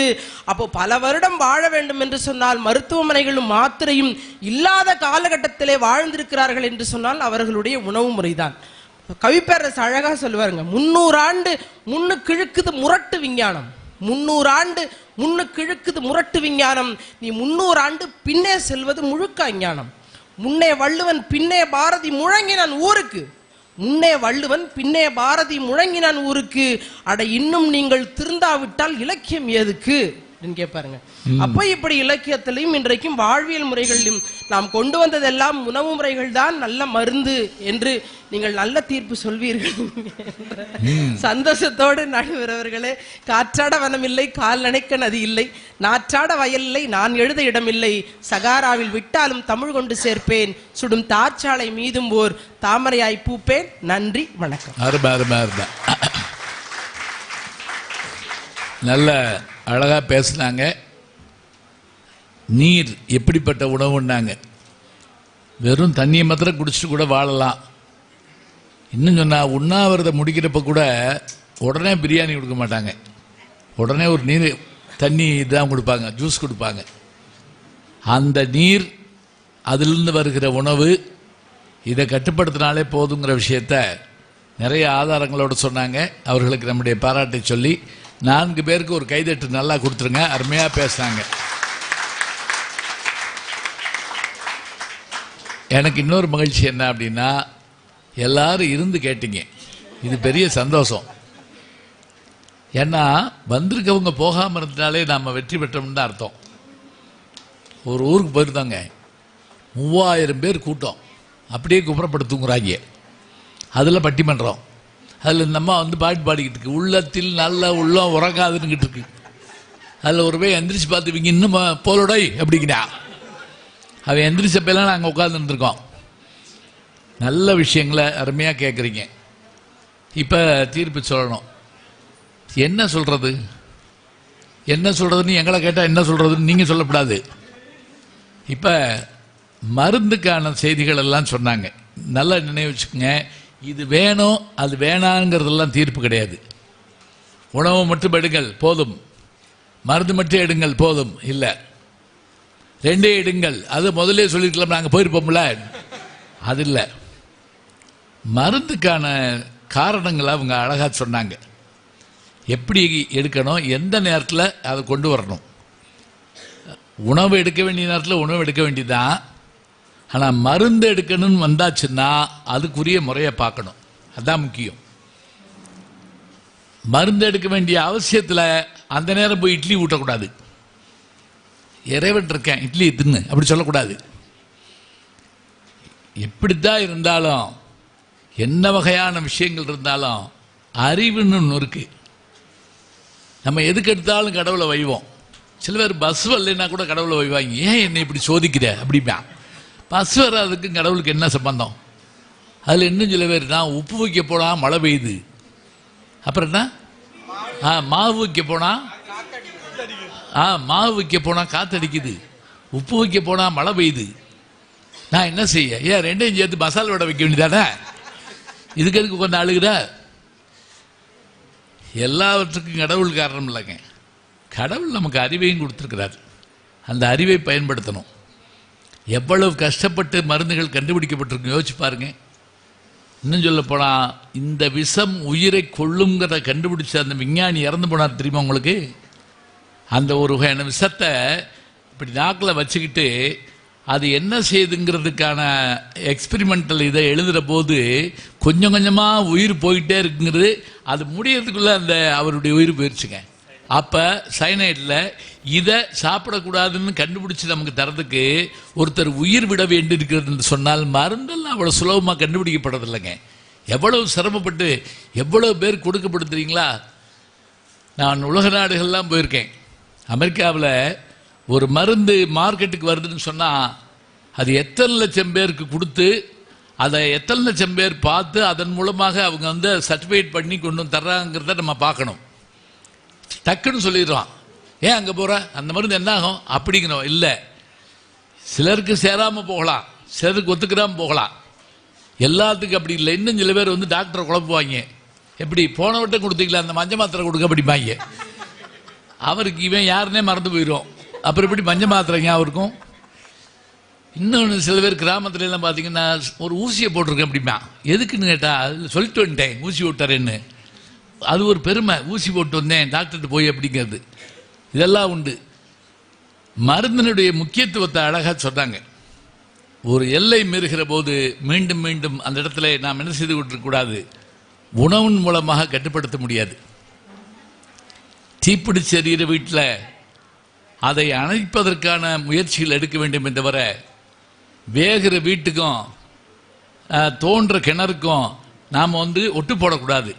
தண்ணி எங்கன்னு கேட்டால் இந்த கிணறு தோன்றாங்க தண்ணி வந்துடும், வந்தவொடனே எடுத்து ஊத்துறேன் சொல்லக்கூடாது. அதுக்குள்ளே வீடு இல்லாமல் போயிடும். உயிரையும் உடம்பையும் பாதுகாக்க வேண்டும் என்றால் முக்கியமாக அதுவும் சக்கரை வியாதி போன்ற அழகாக சொன்னாங்க பாருங்க. இது வெளியில் தெரியாது, மற்றெல்லாம் காட்டி கொடுக்கும். இருமிகிட்டே இருக்கானா டியூபர் கிளாசிஸ்ன்னு ஒரு வார்த்தை சொல்லிட்டு போயிடலாம், இல்லை மூச்சு விட முடியலையா ஆஸ்துமான்னு சொல்லிட்டு போயிடலாம். இது என்னன்னு தெரியாது. இன்னும் சொல்ல போனால் சுகர் வந்து அழகாக இருப்பாங்க சில பேர், அது எதுக்குன்னே தெரியாது. பளபளன்னு இருப்பான், ஜோராக இருப்பான், சே ஆள் மாப்பிளமாக இருக்கான், அவனுக்கு உள்ளே எவ்வளோ சுகர் இருக்குன்னு டெஸ்ட் பண்ணி பார்த்தா தான் தெரியும். அப்போ வெளியில் காட்டப்படாத இந்த விஷயத்தை உள்ளுக்குள்ளேயே இருக்கக்கூடிய அந்த யமனை அதை சரி பண்ணி வச்சுக்கிட்டா, அதுக்கு அவங்க உதாரணம் சொன்னாங்க. அவருடைய தாயார் 89 வயதில் இன்னைக்கு பட்டிமன்றம் பேசிட்டுவான்னு இவர் வாழ்த்தி அனுப்புகிறாங்கன்னா அது காரணம் என்ன? மருந்தால் அவர்களை பாதுகாத்து கொண்டிருக்கிறார். அதான் உண்மை. அதானே அங்கே பேசின ஐயா அவர் கூட சொன்னார், அந்த காலத்துலலாம் 60 வயசில் போயிட்டாங்க. ஆனால் இன்னைக்கு 100 வயது 110 வயதுங்கிற அளவுக்கு அவர்களை கொண்டு போக முடியும்னா எவ்வளோ ஆச்சரியம். சுவிட்சர்லாந்து போயிருந்தாங்க ஒரு 2 வருஷத்துக்கு முதல்ல. இதெல்லாம் நீங்கள் நம்பணும், வேறு வழி கிடையாது. இல்லாட்டி பாஸ்போர்ட்டை காட்டுறேன், வேறு என்ன செய்ய. அந்த ஊரில் என்ன ஆச்சரியம் தெரியுங்களா? அதிகமாக இருக்கக்கூடிய மக்கள் யாருன்னு பார்த்தீங்கன்னா 99 101 வயசு தான் சுவிட்சர்லாந்தில். அதுக்கு முக்கியமான காரணம் என்ன அப்படின்னு பார்த்தா, இப்போ இவங்க சொன்ன மாதிரி அங்கு அதிகமாக பயன்படுத்துவது சைக்கிள், 2வது நடை. அவ்வளவு சுத்தமான தண்ணி அந்த ஊரில் இருக்குது, அவ்வளவு சுத்தமான காற்று. அப்படியான அது அது ஒரு சொர்க்கலோகம் மாதிரியே இருக்குது. இந்த தண்ணி அள்ளி குடிக்க முடியுமான்னு ஒரு கேட்டார்ல, அங்கே குடிச்சிடலாம் தாராளமாக. ஆனால் குடிக்க மாட்டாங்க அவங்க. அது எப்படியாக இருந்தாலும் அது சுத்தப்படுத்தி கொடுக்குறாங்க. இப்போ மருந்து எத்தகைய விளைவை தருகிறது? வெறும் உணவுங்கிற விஷயத்தில் உணவை நம்பி சாப்பிட முடியுதா? இல்லையே, எல்லாத்துலேயும் கலப்படம். அதுதான் கொடுமை. ஒருத்தன் வாழ்க்கை வெறுத்து போய் என்ன செஞ்சிருக்கான், செத்து போயிடும் நினச்சி விஷத்தை வாங்கி குடிச்சிட்டான், சாகலை. ஏன் தெரியுமா? விஷத்தில் கலப்படம். அவன் பழச்சிட்டான்னு அவனுக்கு அல்வா வாங்கி கொடுத்துருக்காங்க, செத்து போயிட்டான். ஏன்னா அல்வாவில் கலப்படம். அப்போ விஷம் தின்னு பழச்சவனும் இருக்கான், அல்வா தின்னு செத்தவனு இருக்கான். இந்த உணவை சாப்பிட முடியுமா? உணவில் உண்மை இருக்கிறதா இல்லைங்கிறாங்க. மருந்தின் தன்மை என்ன அதையும் சொல்கிறாங்க. மருந்து எத்தகைய பெருமையுடையது, ஏன் வேணும் அப்படிங்கிறது, விடிவுங்கிற ஒரு விஷயத்தை வச்சுக்கிட்டு தான் இந்த போராட்டமே நடந்துக்கிட்டு இருக்கு. மருந்து தேவையான போது, அவசரத்தின் போது, முக்கியமான நேரத்தின் போது மருந்து தராமல் ஒன்று செய்ய முடியாது. அப்படிங்கிறப்ப நமக்கு உடனே ஒரு முடிவுக்கு வர்றோம். அப்போ சர்க்கரை நோய்க்கு விடிவுன்னா நிச்சயமாக மருந்து தான் அப்படின்னு நான் தீர்ப்பு சொன்னேன்னு வச்சுக்கோங்க, நீங்கள் 2 பேரும் சந்தோஷப்படுவீங்க. இன்னும் நான் முடிக்கலை. இப்போ தான் இடைவேளை விட்டுருக்கேன். பாகுபலி இன்னும் முடிக்கலம்மா, நீங்கள் எஞ்சி பாடிடாதீங்க. இந்த பாகுபலி படம் முதல் பாகம் திடீர்னு கட்டப்பா பாகுபலியை குத்திடுவார் தெரியுமா? 1.5 வருஷம் நம்மளை புலம்பு விட்டாங்க. ஏன் குத்துறான் கட்டப்பா, ஏன் குத்துறான்? சரி, உணவுக்கு வாங்க. உணவுங்கிறது என்ன? பசியும் பிணியும் பகையும் நீங்கி வசியும் வளரும் சுரக்கண வாழ்த்தி தான் மணிமேகலை 2000 வருஷத்துக்கு முன்னாடி சொல்லுது. உரு பசியும் ஓவா பிணியும். அடுத்து யார்? திருவள்ளுவர். அது சாதாரண வார்த்தை இல்லைங்க. அப்போ உணவின் மூலமாக நாம் எப்படியெல்லாம் சாதிச்சு காட்டினோம். இப்படி வைங்க, வெள்ளைக்காரர்கள் வருவதற்கு முன்பாக நாம் வாழலையா? ஏங்க, அந்த நாடே இல்லாமல் இருந்தபோது நாம் எல்லாவற்றையும் சாதிச்சு காட்டினோம்ல. நமக்கு 2000 ஆண்டு பழமை. நான் முதல்ல அமெரிக்காவுக்கு போனப்போ என்னை கூட்டு போய் இந்த கட்டடம் 300 வருஷம் பழசு, அந்த கட்டடம் 200 வருஷம் பழசுனாங்க. எனக்கு சிரிப்பு வந்துருச்சு. ஏலே, எங்கள் ஊருக்கு வாடா, 1000 வருஷ பழசு 1000 வச்சிருக்கோம் நாங்கள். தெரியுமா? மகாபலிபுரம் 1500 வருஷங்கள் பழசு. அந்த பழமையுடைய நாம மருந்துகள் இல்லாமல் வாழ்ந்திருக்கிறோம். ஏனென்றால் நமக்கு தரப்பட்ட உணவு அப்படிப்பட்ட உணவு. அந்த உணவு அவ்வளவு சிறப்பு மிக்கதாக இருந்தது. வேற ஒன்றும் இல்லைங்க. என் இனிய நண்பர் பத்மஸ்ரீ கமலஹாசன் அவர்கள் எல்லா வகையிலும் முன்னோடியாக இருப்பார். எனக்கு நிறைய டிப்ஸ் கொடுத்துட்டே இருப்பார். இப்போ கூட போன வாரம் அவருடைய பிறந்தநாளைக்கு போயிட்டு வந்தேன். ஸ்டேட்டஸில் போட்டிருக்கேன், நம்மளே என்ன பார்த்துக்குங்க. அப்போ கொஞ்சம் மெலிவாக தர்றீங்க, ஆனாலும் பரவாயில்ல, நீங்கள் உடம்பை குண்டாக்க வேண்டாம், கொஞ்சம் எக்ஸசைஸ் பண்ணுங்கள், ஏதாவது சொல்லிக்கிட்டே இருப்பார். அவர் சாப்பிட்றப்ப பார்த்தீங்கன்னா ஒரு ஆச்சரியம் இருக்குங்க. என்ன தெரியுங்களா? அவர் சொல்கிற ஒரே ஒரு வார்த்தை, சோறு வைக்கிற இடத்துல காய வைங்க, காய் வைக்கிற இடத்துல சோறை வைங்க, தப்பிச்சிடும், அவ்வளோதான், முடிஞ்சு போச்சு. எப்படி? காய் வைக்கிற இடத்துல சாதனை ஒரு சின்ன கிண்ணத்தில் காக்காய்க்கு சோறு வைக்கிற மாதிரி இருக்கும், அவ்வளோதாங்க சோறு. பாக்கி எல்லாம் என்ன தெரியுங்களா? மற்ற உணவுகள் தான், காய்கறிகள். இப்போ இந்த உணவின் அளவை அவர்களுக்கு சொல்லி, இந்த உணவை இப்படித்தான் சாப்பிட வேண்டும் என்று வாழ்க்கை முறை, லைஃப் ஸ்டைல்னு அழகாக சொன்னாங்க. இப்படி சாப்பிடு அப்படிங்கிற விஷயத்தை சொல்லி கொடுத்தா போதுங்க. எப்படி சாப்பிடணும்? எங்கள் அப்பா சாப்பிட்றப்ப நான் பார்த்துருப்பேன், இந்த உள்ளங்கையில் படக்கூடாதும்பார். சாதம் பிசைகிறப்பையோ மற்றது இது பண்ணுறப்பையோ விரல்களில் தான் இது பண்ணுமே தவிர உள்ளங்கையில் படக்கூடாதும்பாங்க. நம்ம அப்படி செய்ய முடியுமா? சில பேர் முழங்கை வையறக்கும் அவன் பாட்டுக்கு நம்ம கையை நக்கிடுவானோன்னு நமக்கு பயமாக இருக்கும். அப்படியே அவ்வளோ ஆர்வமாக இருப்பான். மூடனை பெய்து முழங்கை வெளிவார கூடி இருந்து குளிந்தேல் ரெம்பாவாயின்னு ஆண்டாள் சொல்கிற மாதிரி அப்படி அள்ளி இப்படி அடி. இந்த சாப்பாடு நோயை தருவது. அதைத்தான் அவங்க என்ன சொல்கிறாங்கன்னா, மருந்தை வேணான்னு இவங்களும் சொல்லலை, ஞாபகம், உணவு வேணான்னு இவங்களும் சொல்லலை, மருந்தை வேணான்னு அவங்களும் சொல்லலை. அவங்க என்ன சொல்கிறாங்க, நல்ல உணவை சரியான நேரத்தில் சாப்பிட்டு முடிச்சிட்டோம்னா எதுக்கு மருந்து? சொந்த காசில் எதுக்கு சூனியம் வைப்பானே?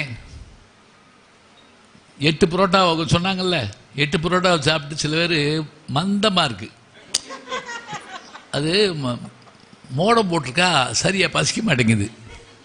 என்ன சொல்கிறது? ஒருத்தன் ஹோட்டலில் போய் 2 இட்லி ஆர்டர் பண்ணியிருக்கான், சாப்பிட்ருக்கான், பசி அடங்கலை, பூரி தின்றுருக்கான், தோசை தின்றுருக்கான். கடைசியாக என்ன பண்ணா, ஒரு மசாலா வடை வாங்கினான், வயிறு நிறைஞ்சிருச்சு, சிரிச்சான், ஐயோ முதல்ல மசால் வடை திங்காமல் போட்டேன் அப்படின்னா. மசால் வடையில் நிறையில லேயராக அடிக்கிறதுக்குள்ள, அதான உண்மை.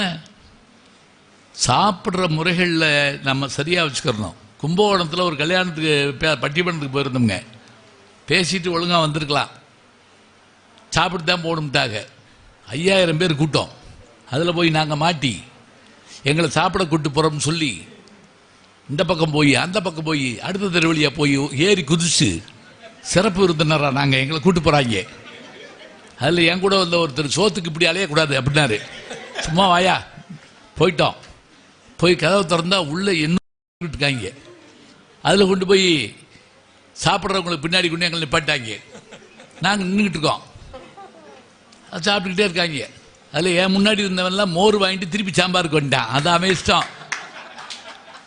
அப்புறம் என்னாச்சு, அப்புறம் எங்களுக்கு உட்கார வச்சிட்டாங்க.